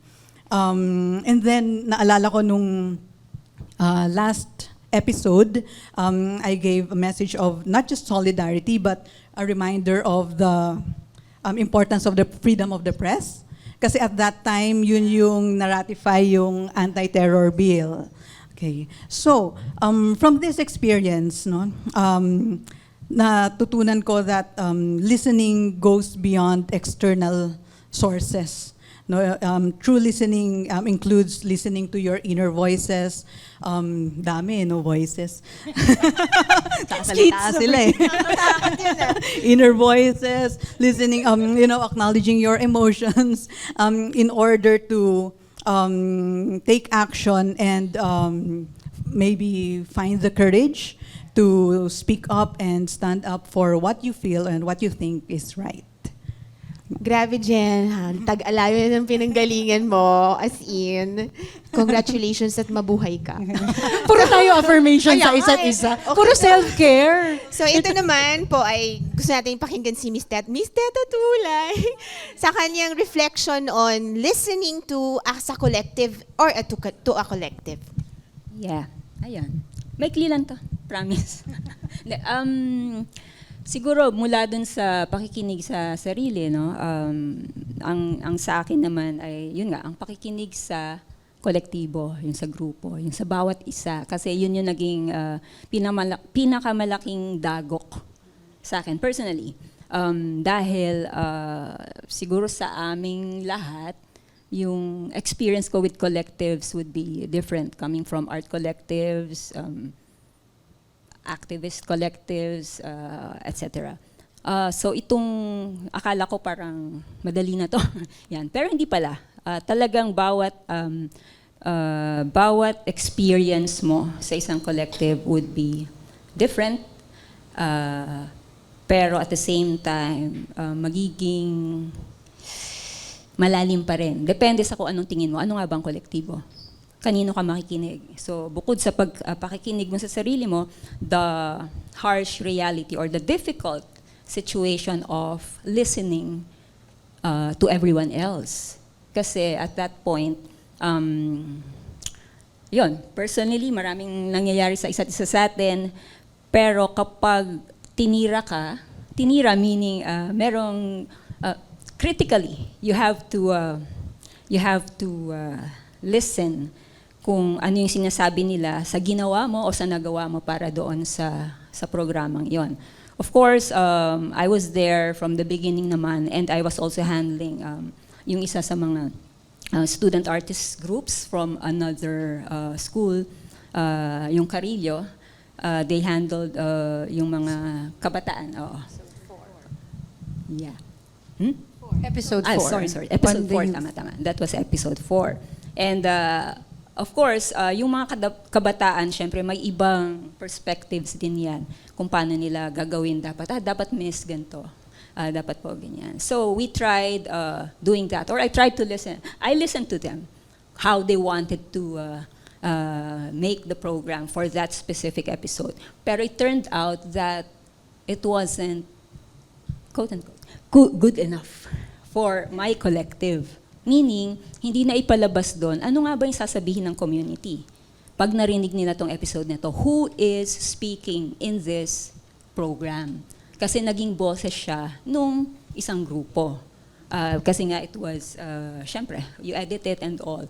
So malaking dagok sa akin yun bilang isang mentor nung grupo. And how do I explain that to the artist group, diba? So it was that. So I really appreciated how my collective, Aurora Collective, handled me at that point. It's also enlightening din na ito yung natutunan, parang muling pagkatuto, pagpapanibagong hubog, kung yun ang gusto nating tawagin doon, na pakinggan mo to, maganda yung ginawa nyo, pero hindi sapat. Hindi sapat para dun sa komunidad. So you have to redo it. So mahirap yun, especially that time. So we had to redo everything. And I explained to the kids, hindi naman sila kids, college, di ba? Yung Carillo na ito yung kailangan natin gawin. And what I appreciated was, because nakikinig din sila sa mga boses nitong mga matatanda. So they were like, para silang surrogate collective nung yan, or surrogate mother, di ba? Parang yun. So, nakinig sila. Okay po, sige, tama po yun, ganyan. So they acknowledge their mistakes. I acknowledge my mistake there. Hindi ko nakita yon na ganun pala. And we didn't erase the mistakes. Yes. It's published. Yeah, it is there. It's published. It's part of the story, the process of how we rectified certain things. Yes. So yung pagpapaubaya mo sa kolektibo, anong sinabi nila, yung pagtanggap mo, at paano kayo gagaod at babangon mula doon? Paano kayo magpapatuloy? So that was my siguro pinakamahalagang natutunan sa bahaging yan. Sige. Maraming salamat, Teta. Thank you. Ayan, so last. natin. Ano Diliman last. Ikaw na. Sige, Oh, go, last go. words na kasi wala na tayong oras, no? Sabihin na lang natin na isang buong disertasyon ang ibinunga nito.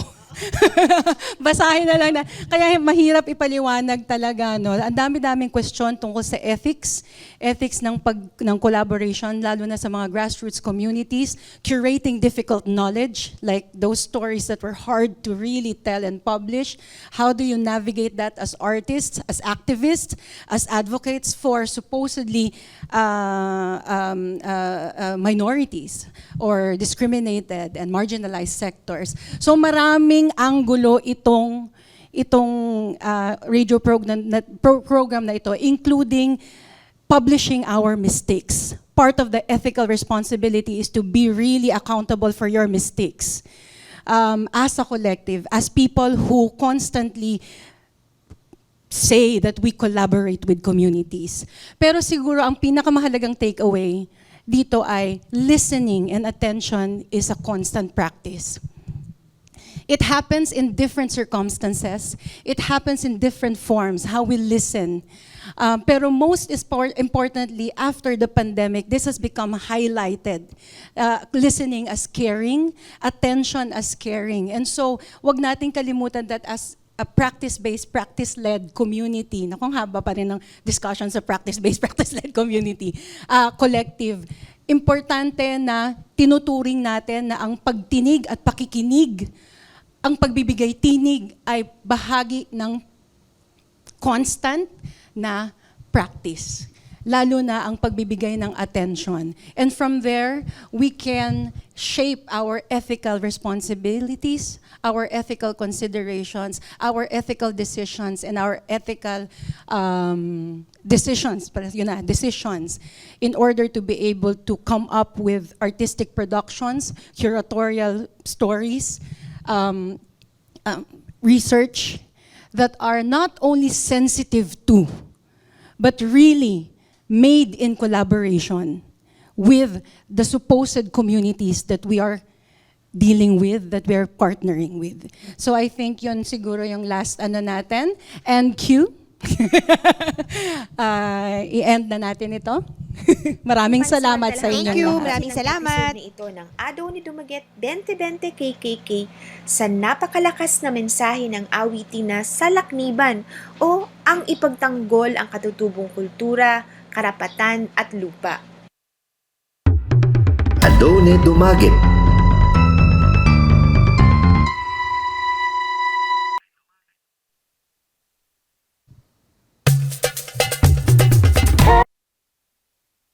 Hey! Ako din yun DIY na DIY ito eh. Hey! Maraming salamat sa lahat. Kwento, kultura at kalusugan. Everybody! Kwento, kultura at kalusugan. Baliw. Ayan, maraming salamat sa AARPS. Grabe. Hindi pa pala kami tapos, sorry. Ayun, maraming salamat at mamaya magchichikahan pa ulit tayo. But for now, we will go to our third guest.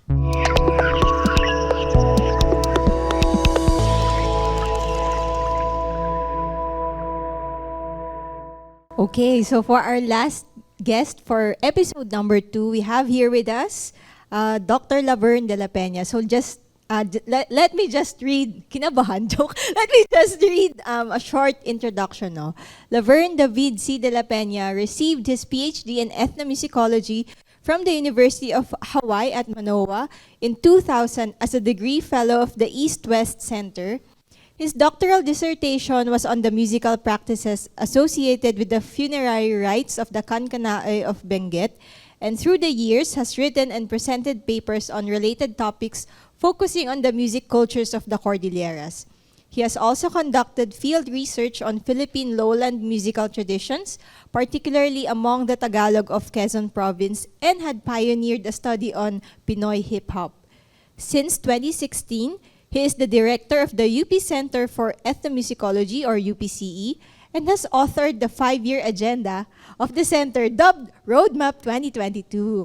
Among his initiatives at the Center is the repatriation of digital copies of field recordings to their source communities, as well as establishment of community-based archives.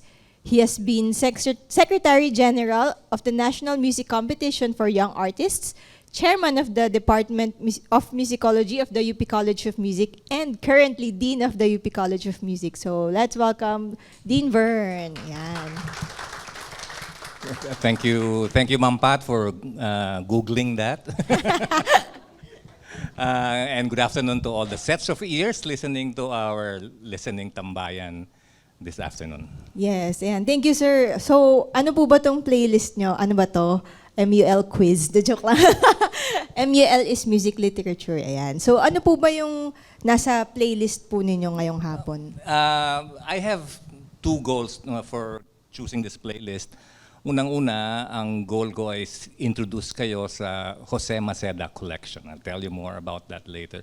And the other goal is to give you a sampling of the kinds of instruments we have in our music cultural soundscapes.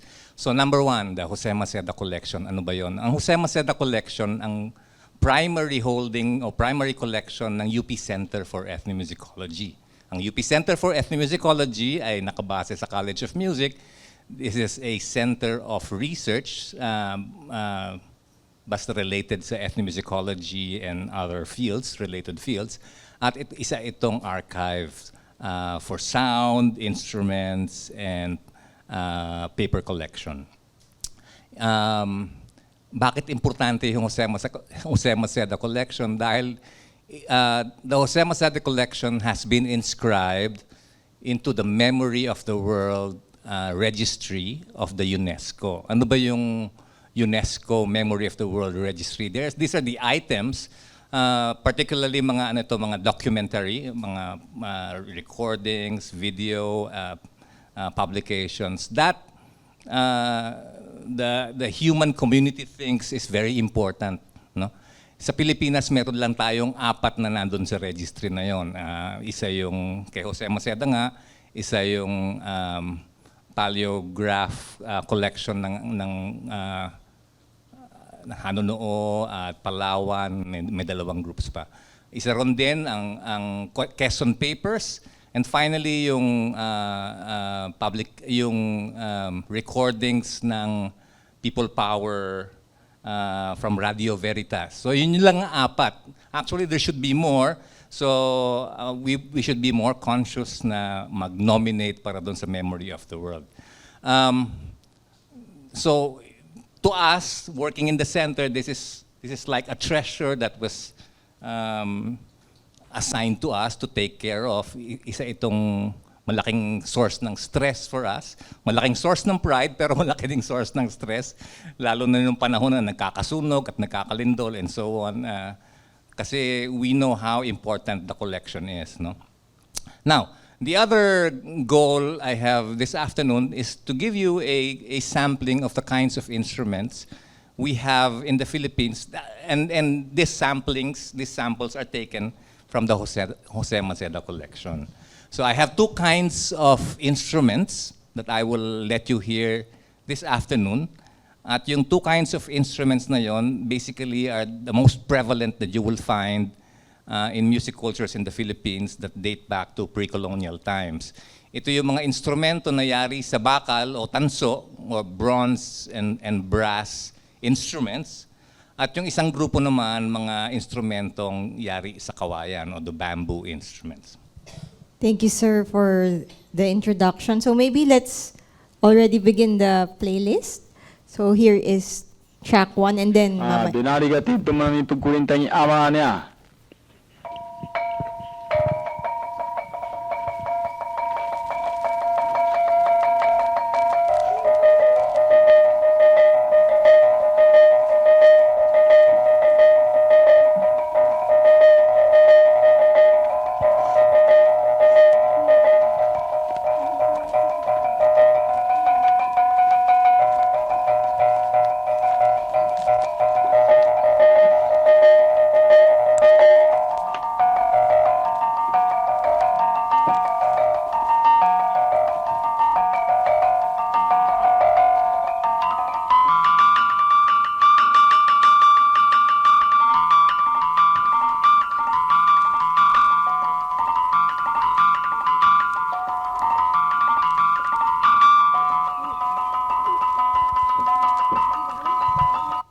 let's pause for a minute and let me just talk about what you're hearing now. Babalikan natin, ano?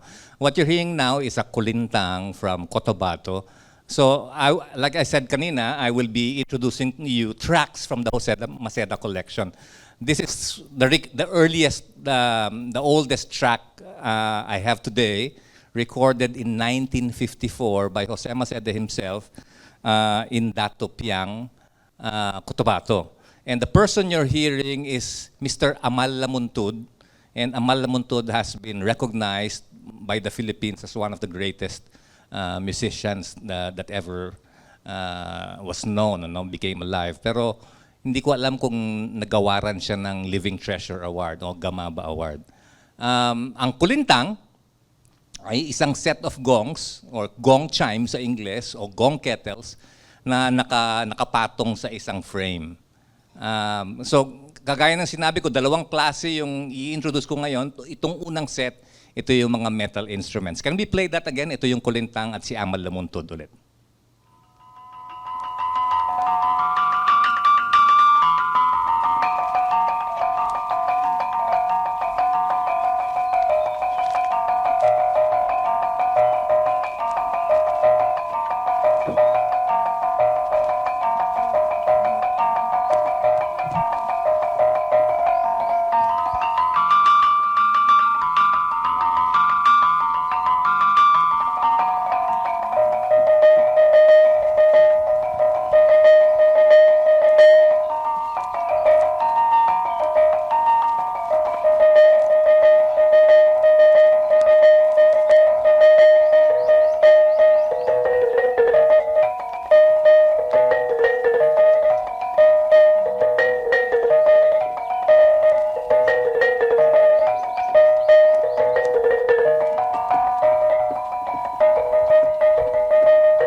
So ang inyong pinapakinggan nga, kulintang, si Amal Lumuntod, I don't know if you notice na it's a very virtuosic style of playing kasi ganun ang importante sa set ng instruments na ito. No? Usually it exhibits yung virtuosity ng isang tao.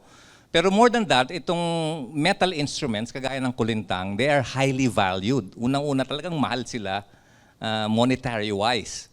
At it's a mark of prestige o yung mga nakararangya pag meron ka nito.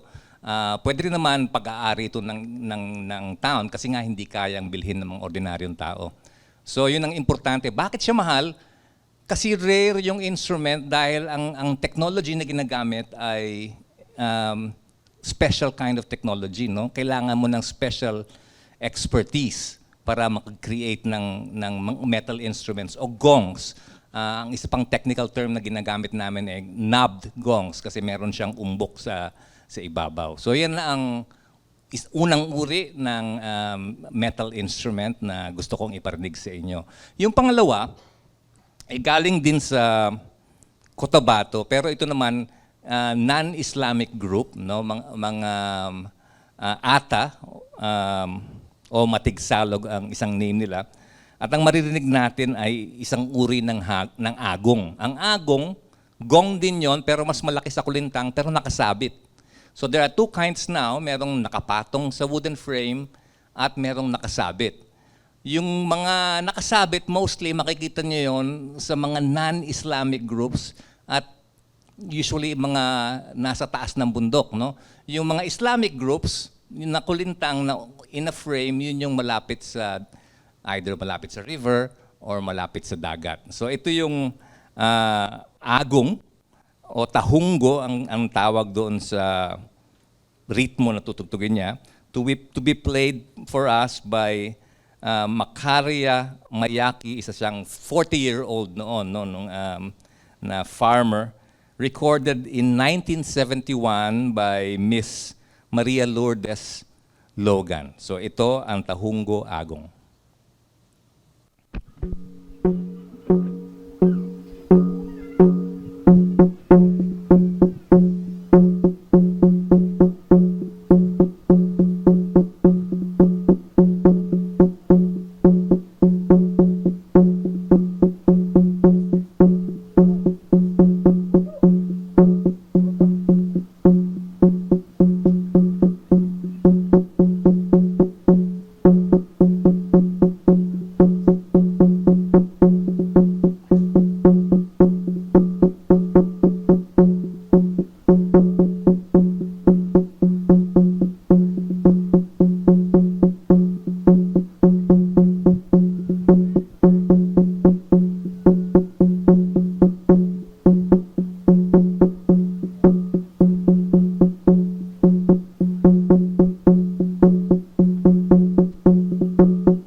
tanong ako din.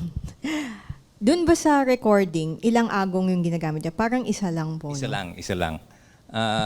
Hindi ko alam kung tumutugtog sila ng more than one agong sa pangkat na ito. Pero ang importanteng trait dito, yung nakasabit. Nakasabit yung agong, yung gong malaki, kumpara doon sa kulintang na nakapatong sa frame. No? So most likely, mas matanda yung nakasabit dahil nung dumating yung mga Muslim na tulak yung mga taong, yung mga lumad paakyat sa higher places para umiwas dun sa mga dumarating. Ayun. Pero ang common element nila ay yun nga, mahal. Isang dahil rare instrument, dahil rare technology na kailangan ng expertise, yun lang mayayaman, yung malarangya lang ang nakakabili nito o kaya pag-aari ng buong komunidad.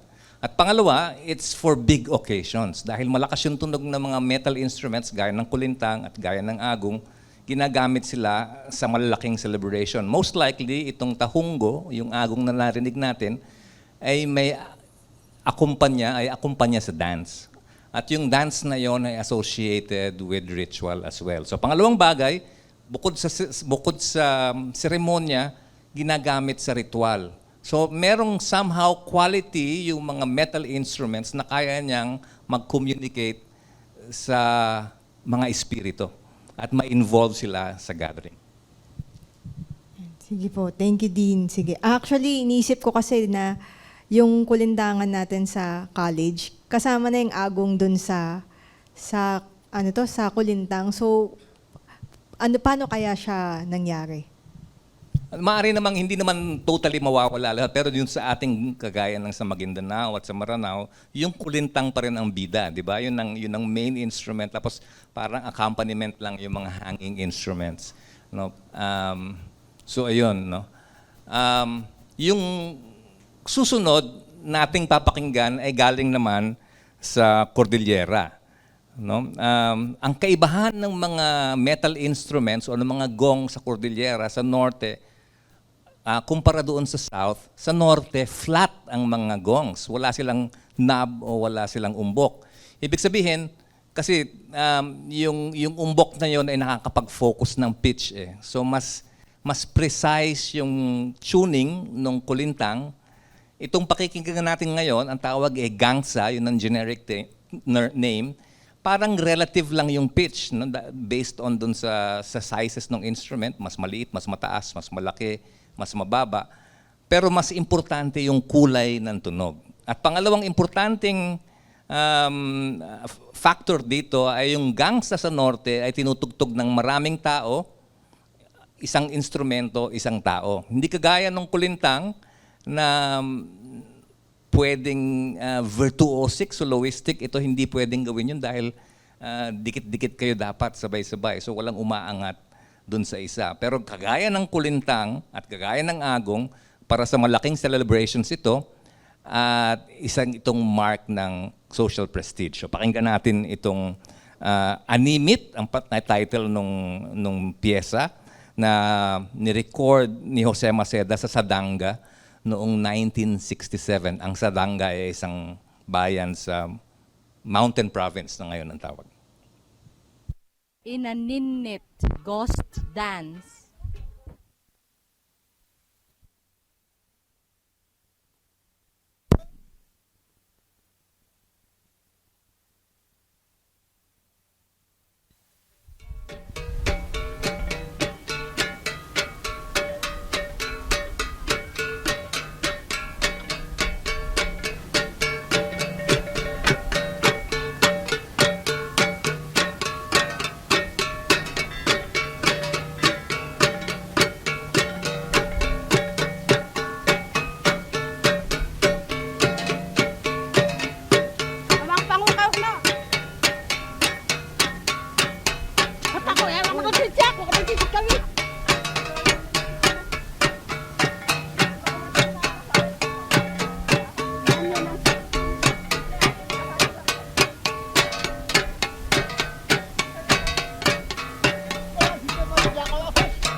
Bakit po Ghost Dance yung pangalan niya?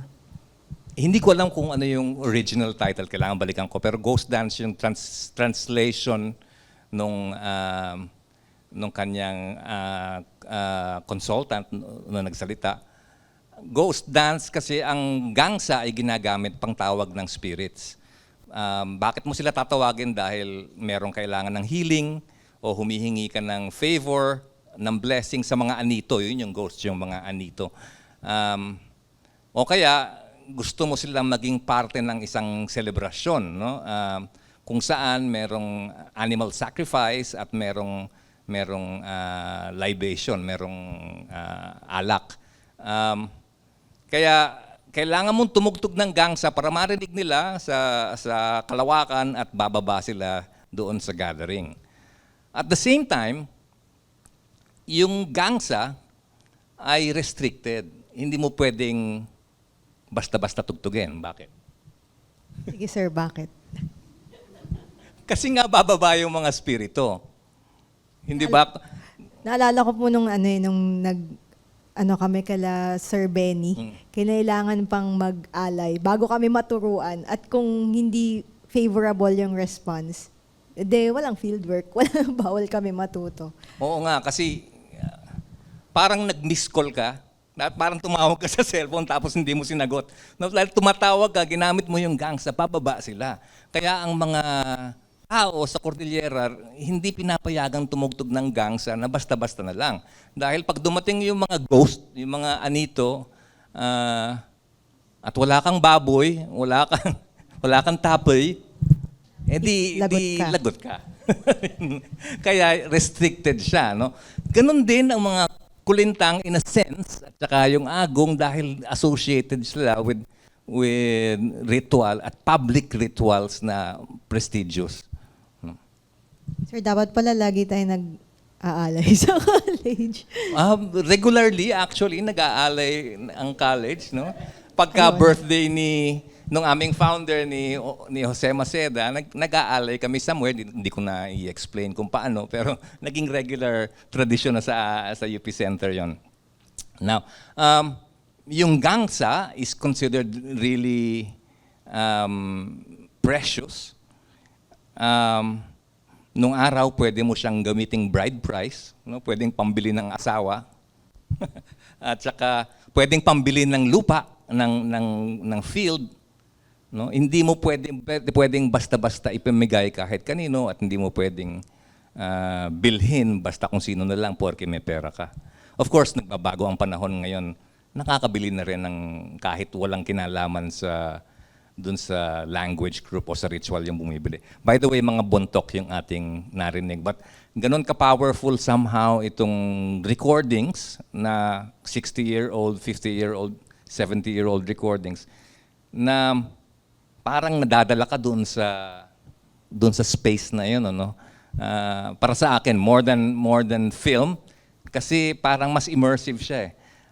Although kaming mga ethnomusicologists, mga musicologists, ang aming primary pinapakinggan yung music na naka-record, pero ang dami mo ring maririnig. Ano kaya? Naririnig mo yung mga boses, naririnig mo yung nagtatawanan, naririnig mo kuminsan yung mga yabag nila, no? O kaya yung sounds ng nature sa paligid. So para sa akin yun yung attraction ng mga recordings na to, kaya sila precious. Yung huling track sa grupong ito, again, tong grupong ito ay ang mga metal instruments, ay mula sa Panay Bukidnon. Ang tawag dito ay Taagong din, Takdang Huribal. Ang location na ni-record ito ay sa Kalinog noong 1971 ni Mr. Artemio Solis, Professor Artemio Solis, siguro yon, isa siyang author in linguistics studies. No? Pakinggan natin itong Agong.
Yan, mula sa Panay Bukidnon. Very rare na yan. Yung iba dito pinapakinggan natin siguro, dead traditions na, no? At nasalba lang natin itong mga memories na ito through recordings o sound recordings. Again, kagaya ng kung napansin niyo pala, meron kayo ibang tunog na naririnig, ano? Parang may high metal na something. Ano po 'yun, sir? Hindi, yun siya ngayon yung Yun yung agong agong. mismo, no? Pero merong drum. Yun, Merong yung drum na ang tawag nila ay tambur o tambul, no? Na nag-a-accompany doon sa agong, no? Again, isang ritual and dance accompaniment ito. Siguro sa binanog ng mga Panay Bukidnon.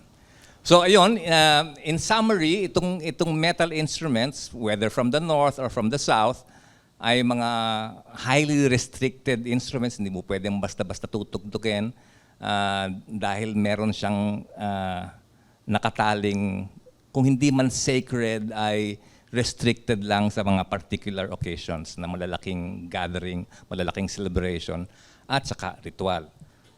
Kaibahan ng susunod na grupo ng mga instrumento naman na yari sa kawayan. Yung kawayan, hindi kailangan ng special expertise. kahit sino, sir, pwede. Kahit sino pwede. Nakalimutan kong sabihin, yung pag-manufacture ng mga gongs, ano rin yun, yung tradition na yun, ingatan nila. Ayaw nila na malalaman ng ibang tao, no? At nakatago kung gawin yun at merong mga hidden formula na ginagawa at may mga dasal na nag-a-accompany dun sa pag-manufacture. Itong kawayan, kahit sino, pumitas ka ng kawayan, pumutol ka ng kawayan sa daan o sa tabing dagat, tabing daan sa bundok, makakagawa ka na. So in short, hindi rin sila, yung value nila, hindi rin monetary wise. Sinabihan ako nung nagsalita ako minsan sa Baguio. Anong sinasabi mong walang value? Hindi na ibig ko sabihin na walang value. Pero ang value ay hindi monetary, no? Hindi economic, hindi mo siya of course ngayon binebenta sa turista, pero hindi kagaya ng agong at ng kulintang. Hindi siya pwede pambili ng asawa, sir. Hindi. Pero pwede siyang panligaw.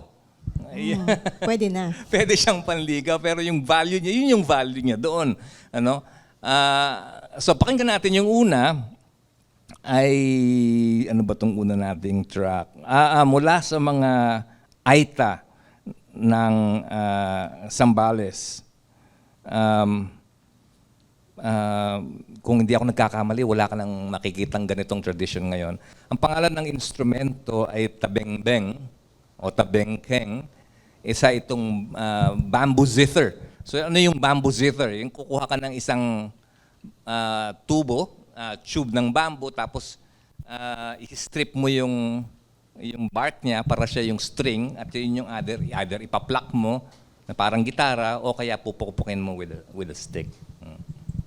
So pakinggan natin ang track na ito, Binundok Tabundun ang pangalan noong rhythm mula sa Zambales, Pinatubo.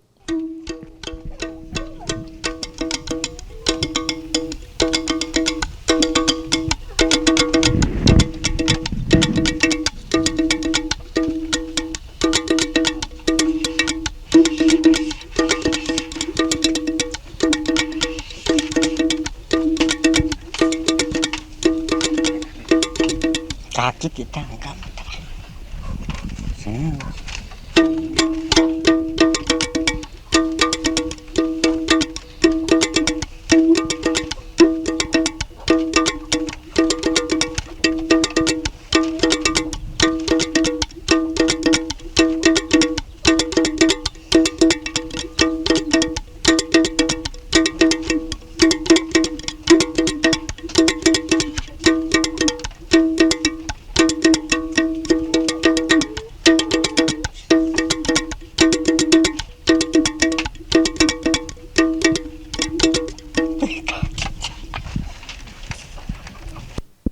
So yun ay ang tabengbeng mula sa mga Aita ng Pinatubo, Zambales. Ang tumugtog ay ang pangalan niya ay si Pandiao, mga 40 years old siya. Ang nag-record ay si Jose Maceda mismo noong March 16, 1967.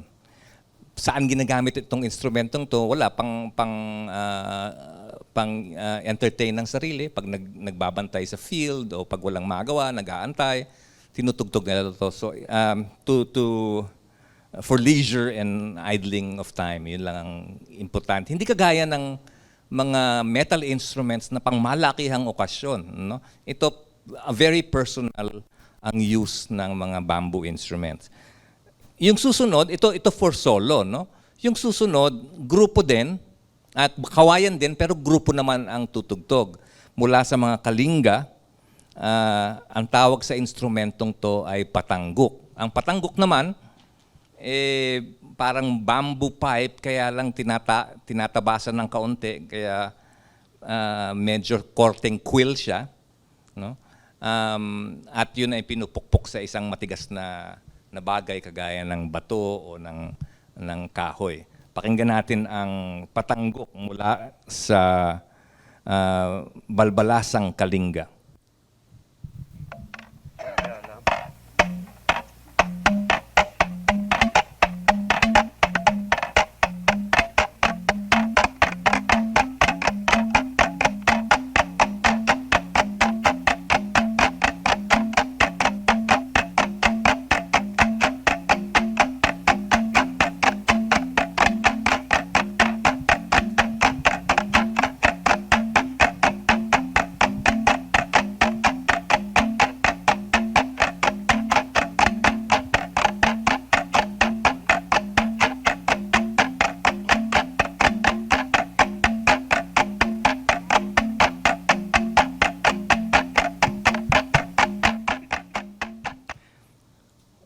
So yan ang patangguk na tinutugtog din ng ensemble.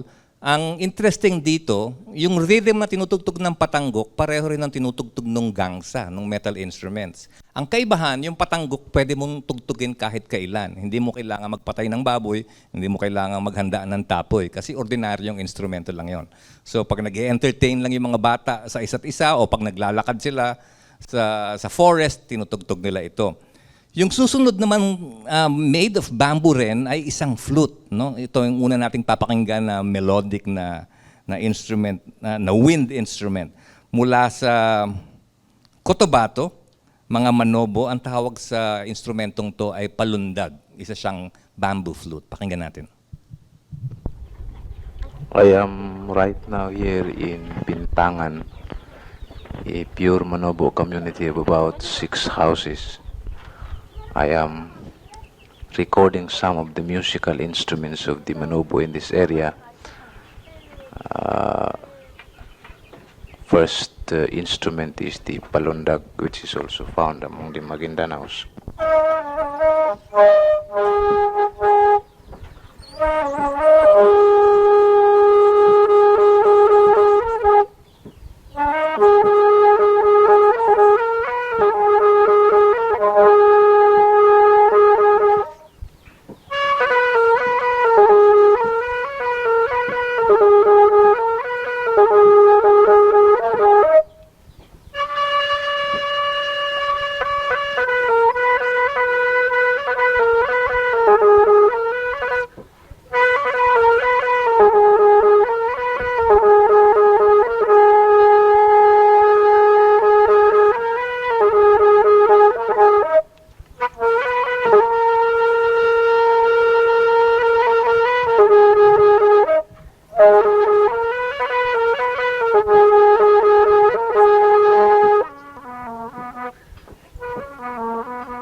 Palandag o flute. Ang term sa English ay notched flute kasi nilalagyan ng konting notch sa ibabaw para yun ang ginagamit na mouthpiece, pero actually hindi mouthpiece ang totoong tawag, kundi embouchure para sa flute.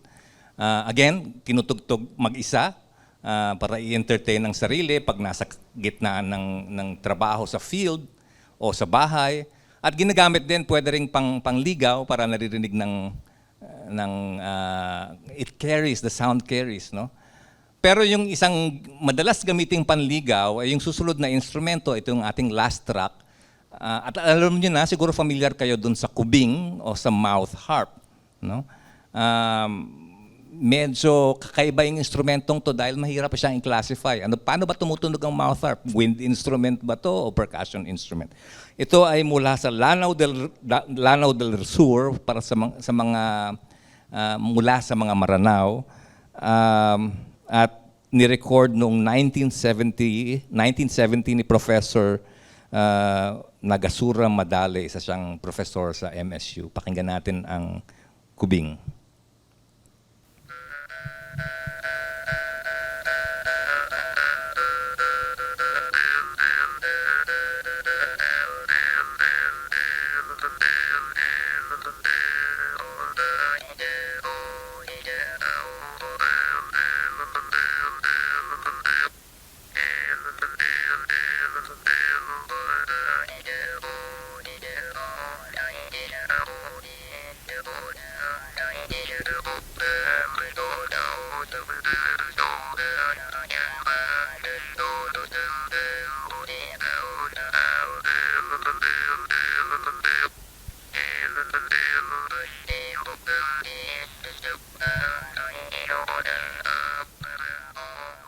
So kagaya ng mga ibang bamboo instruments, this is for everyday use. Hindi siya restricted, hindi siya mamahalin, kahit sino pwedeng gumawa. Pag nasira, edi itapon mo, gawa ka ng bago. Hindi ganun yung material value niya. Pero kung napansin nyo, meron siyang sinasabi. No? Para siyang may message, no, sir? May message siya. Yan. Siguro itong isang form ng encryption. No? Meron siyang message pero tinatago using the device. No? Maiintindihan mo lang yun kung alam mo yung code.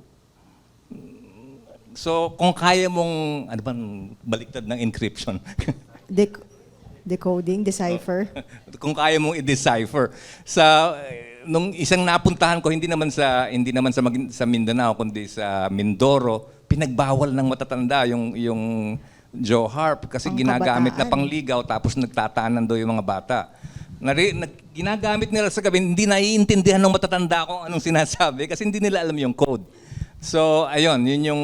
But anyway, ang instrumentong bamboo, kagaya ng kubing, ay for human relations. Na more intimate sense, no? Either mag-isa ka o maliit na grupo, sa bahay, and so on. In contrast, dun sa gongs na talagang pangmalakihang gathering at pagpapakita ng karangyaan at pag-contact sa mga espiritu. Thank you, Dean Vern, sa pag-share nyo sa amin ng inyong playlist ngayon. Gusto ko rin ka palang i-acknowledge na nandito yung mga staff ng UP Center for Ethnomusicology. Ayan sila. So gusto nyo bang... Especially, gusto kong magpasalamat sa aming collections manager, si Miss Roan Opiso, na siya ang kumuha ng mga files na ito, naghanap ng mga files na ito para sa atin. Ayan, so yan, lahat ng playlist na pakinggan na natin ngayon. So open na yung ating floor for any comments or questions from our audience at pwede nyong i-direct sa ating mga guests for today. So, meron bang may katanungan, komento? So kung wala, ako muna. Default palagi. So, yan, syempre kailangan nyo mag-select, mamili ng mga ipapakinig sa amin ngayon. Syempre meron kayong standards kung ano yung pipiliin. Meron ba kayong nasa isip kung ano yung hindi nyo ipapakinig sa amin? Hindi isasama sa ngayon. Sa lahat po. Gusto mo, Ma'am Angel, ikaw? Kasi di ba ang dami niyong episodes, bakit yun lang? Ano yung hindi nyo sinama? I think dapat si Roselle kasi siya siya nag-curate nung pati itong edited version na to, siya nag-curate ito. Kasi sampler siya eh. So you have to make sure that the people who are listening to this new episode kind of get also the flow of the 6th episode. So if you're gonna listen to it na straight, na wala kaming masyadong intervention, it's the same flow of the the 6 episodes, from introduction to kind of, it ended with Salakniban, or the defend culture. So yun yung naging curatorial na concept for the playlist. Ang hindi, naku, marami.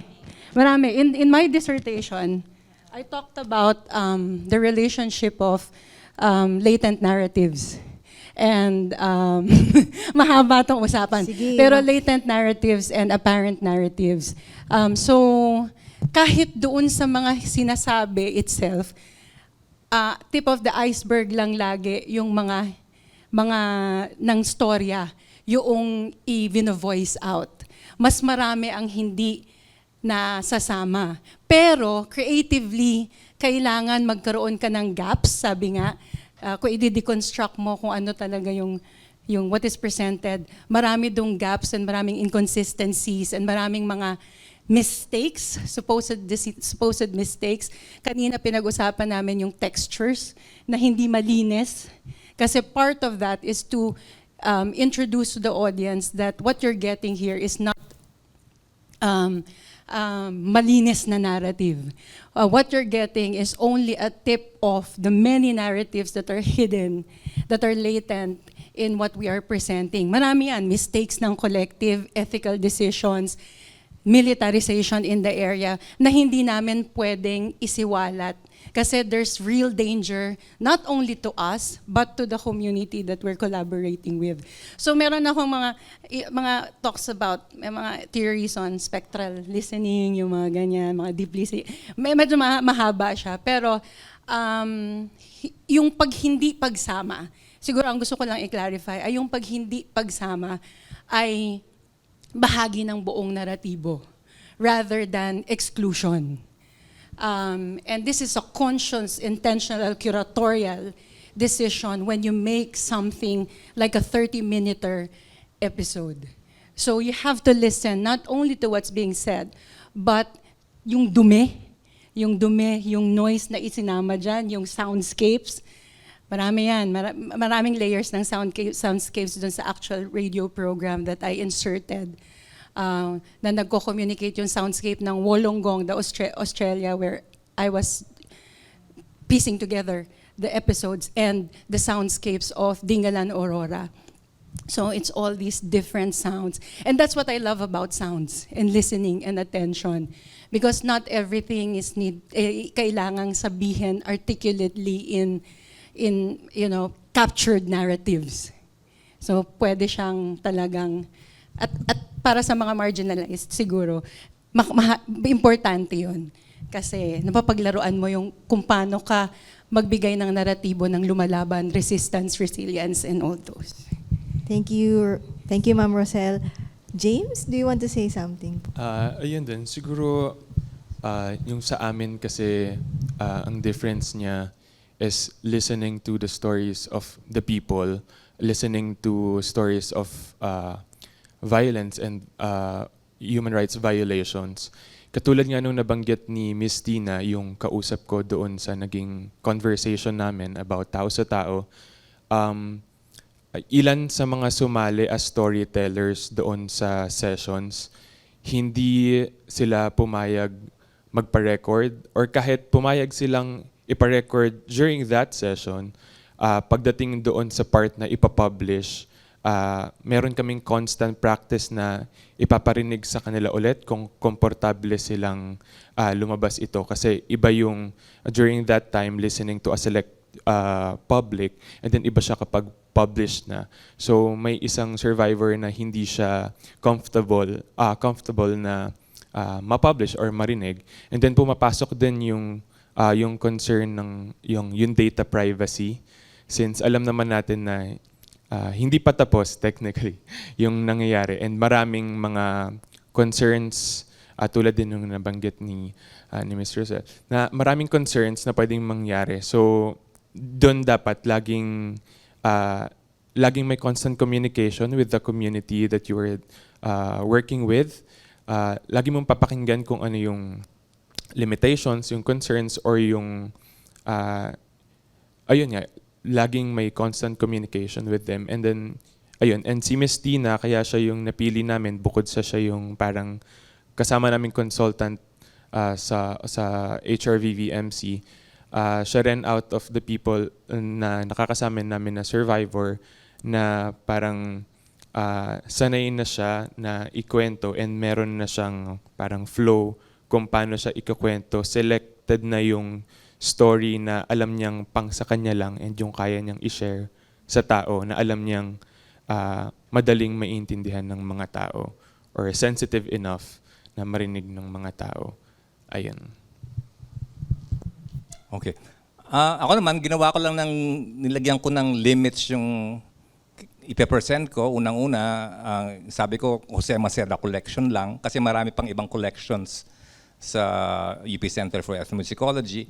And within the Jose Maceda collection, yun lang gongs and bamboo tracks. So, narrowed down na yung choices. No? Hindi ako, for example, pumili, I favored instrumental music rather than, kasi ang dami-dami rin naming vocal music, pero yung vocal tracks, yung vocal music, merong semantic load. No? Kailangan naintindihan natin, yun ang importante, maintindihan mo kung ano yung kinakanta nila, kung ano yung sinachant nila. Ito, wala kang iintindihin. Kailangan mo lang pakinggan. So it's in a way a purer form of listening at saka mas sensory siya. Kaya ako siya pinili. Thank you, Dean. How about the others? Meron ba kayong comments? Yes, sure. Pick up ko yung sinabi ni Sir Vern, no, na parang yung pagpili niya ay walang semantic load.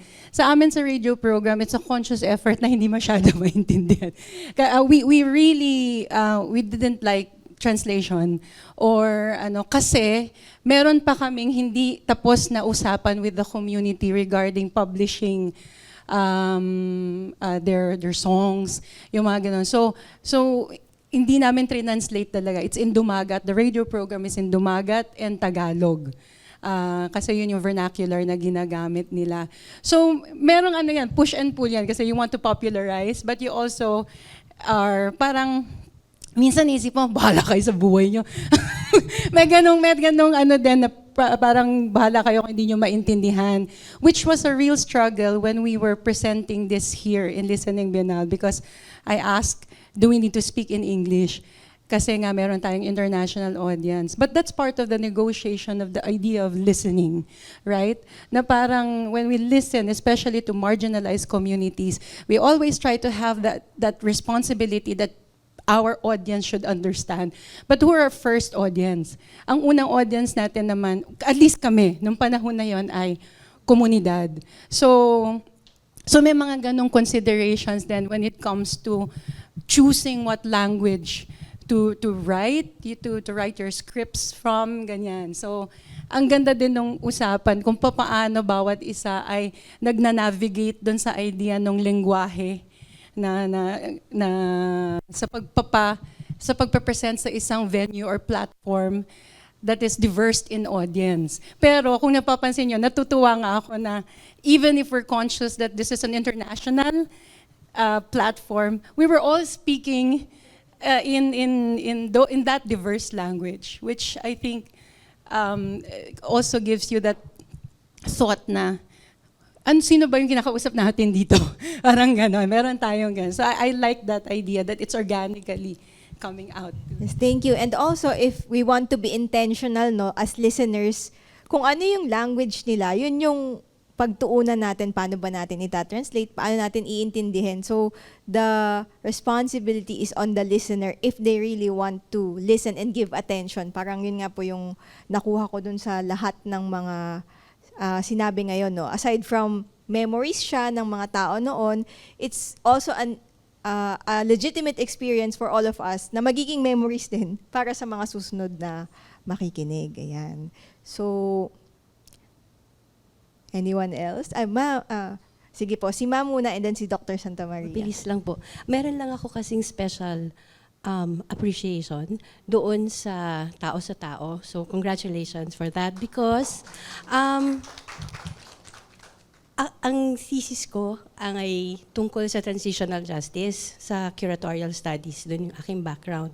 So ongoing yon. Dinaanan ko ang pandemya na hinto ang aking research precisely because it's interviews with people na traumatized in the first place, tapos traumatized during pandemic. Tapos ibabalik mo pa yung ano. So naisip ko lang, talagang kung pinapakinggan natin, kala mo smooth, di ba, yung presentasyon, pero yung work na entailed, kasi syempre naisip ko rin gumawa ng roundtable discussion with them, but it wasn't so easy. It wasn't easy before the pandemic, and it was more difficult, almost impossible, because hindi mo maobliga yung mga tao na magsalaysay ng mga trauma nila during a traumatic period. So, yun, congratulations, and I know it's also because you were given the agency to do it. Because you were within an HRVVMC na legitimized yung ano. So ang tanong ko, may access ba ang publiko dito sa tao? Kasi yun na lang yung gagamitin ko rin sa research ko. And I think ay pang sariling kapakanan. Uy, hindi naman. Kasi I'm sure interesado rin lahat. Dahil bukod dun, so ano ba sasabihin ko? Meron tayong project na nagawa before. Kung naalala mo, yung sa exhibit sa Oval. Opo, sa Oika, yes. Ang naalala ko, nagkaroon din tayo ng problema sa mga victims. So yun yung taken for granted. Yung mga pakiramdam ng victims, hindi tayo kumuha dati ng psychologist, ganyan. And bago lang yung yung information secret, yun, data privacy, yung mga ganun. Oo, bago lang siya nung time na yon. So nangangapa pa lahat. So ito, parang ang ganda, na-curate. Kasi hindi maganda yung topic, mabigat siya. Pero may healing. Di ba? Yan yung sinabi nila. So may nakinabang tayo sa information na mulat yung bayan. Tapos yung mga taong involved, yung mga victim survivors, nagkaroon sila kahit papano ng steps. So it's a continuing conversation, hindi yan matatapos. So wag rin tayo mag-ilusyon na may katapusan ang transitional justice. Yun. So, thank you. Thank you, ma'am. Ayun po sa question po ni ma'am, yung access sa tao. First, it was launched po sa UP, open siya for the public. Pero medyo mahigpit pa kasi yung COVID protocols noon. And then sa UP Fine Arts. And then yun nga din yung medyo careful din kami sa sa pagpili ng audience. Kasi yun din, yung safety din ng survivors. Since alam naman natin yung current situation ng Philippines. Pero yun, noong una open siya to all, to public, pero parang may waiver, importanteng sumagot sila doon and sundin yung nasa form bago ka maging part ng audience. And then after noon, nung launch, this year, sinimulan namin, kasi after noon, maraming mga students, teachers na sumali since open nga siya sa public. Tinart namin siya this year going to schools na mga lumapit na dalhin yung tao sa kanila. So earlier this year sa UST, and then this coming September or October sa CIIT College. Pero ayun po, siguro you can always email naman po sa HRVVMC, pero soon balak din namin siya actually sa longer term na kung kaya magkaroon ng tao sa tao in different parts of the Philippines kahit na hindi na kami, pero yun lang yung format na pwedeng sundin kasi hindi lang naman sa NCR yung nangyaring violations. So paano yung sa ibang parte ng Pilipinas na ibang-iba rin yung experiences nila. So magandang magkaroon din sila ng sa kanila, sa mga communities nila, magkaroon ng usapan para hindi matapos yung kwento, yan mapasa nga yung mapakinggan yung memories. And yun po. Salamat po. Dr. Santa Maria po. Yeah, I'd like to thank the presenters today. Marami po akong natutunan. Sabi ko, anong gagawin ko sa MASCOM? Sabi ko, makikinig ako. At mabuti lang nakinig ako at marami akong natutunan sa inyo. At ngayon naman gusto kong engage si Dean Vern about the recording. Malaking tulong po talaga ang Maceda Collection and I'm happy that it is there. because it teaches how to listen, actually.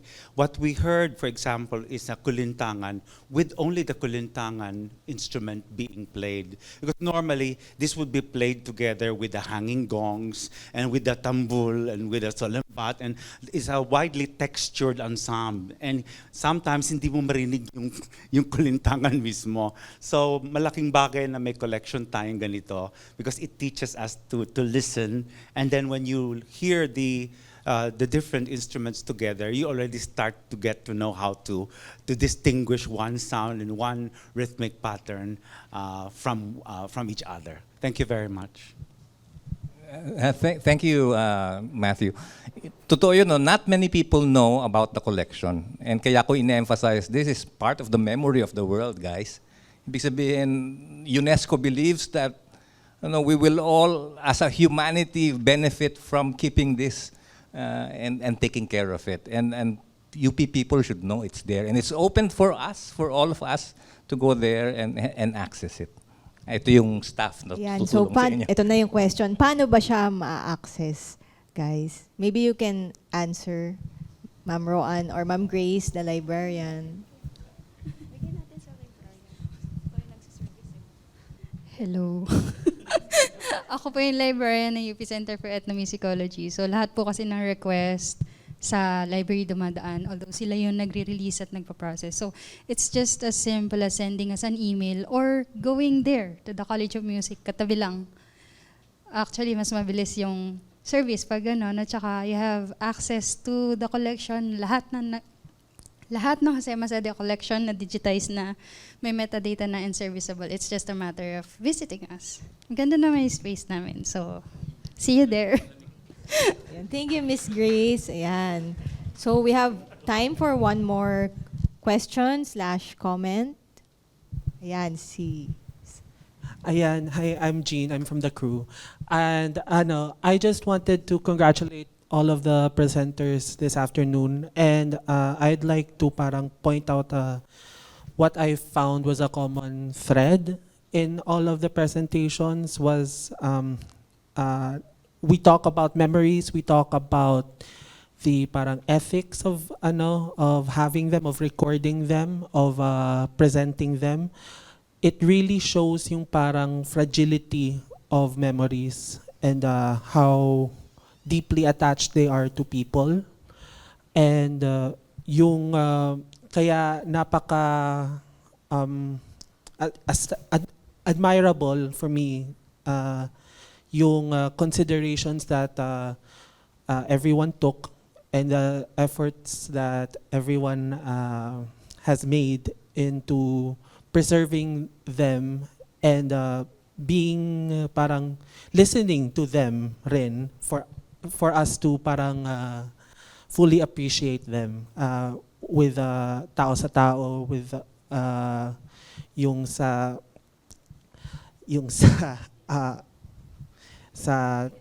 nakinig naman ako. Nakalimutan ko lang kasi busy ako. Sa Aurora Artists Collective at sa inyong radio program at sa sa Maceda Collection. I'm very parang privileged personally to have heard all of these. So ayun. Thank you so much everyone. Thank you sa pag-summarize, no? Wala na akong gagawin. Joke! Thank you, Jean! Ayan. Ayan. Di, okay lang. Ano ka ba? Everyone's welcome to actually say. But in the interest of time, ayan, time is up. Ayan. So for today, we are wrapping up our episode 2, Listening to Memories. So maraming salamat po sa inyong pagbabahagi ng mga bagay na inyong binahagi ngayon. No? So, diyan na po nagtatapos ang ating Listening Tambayan Episode 2 and magkita-kita ulit tayo sa Listening Tambayan Episode 3. So for now, Tambays, we're signing off. Bye!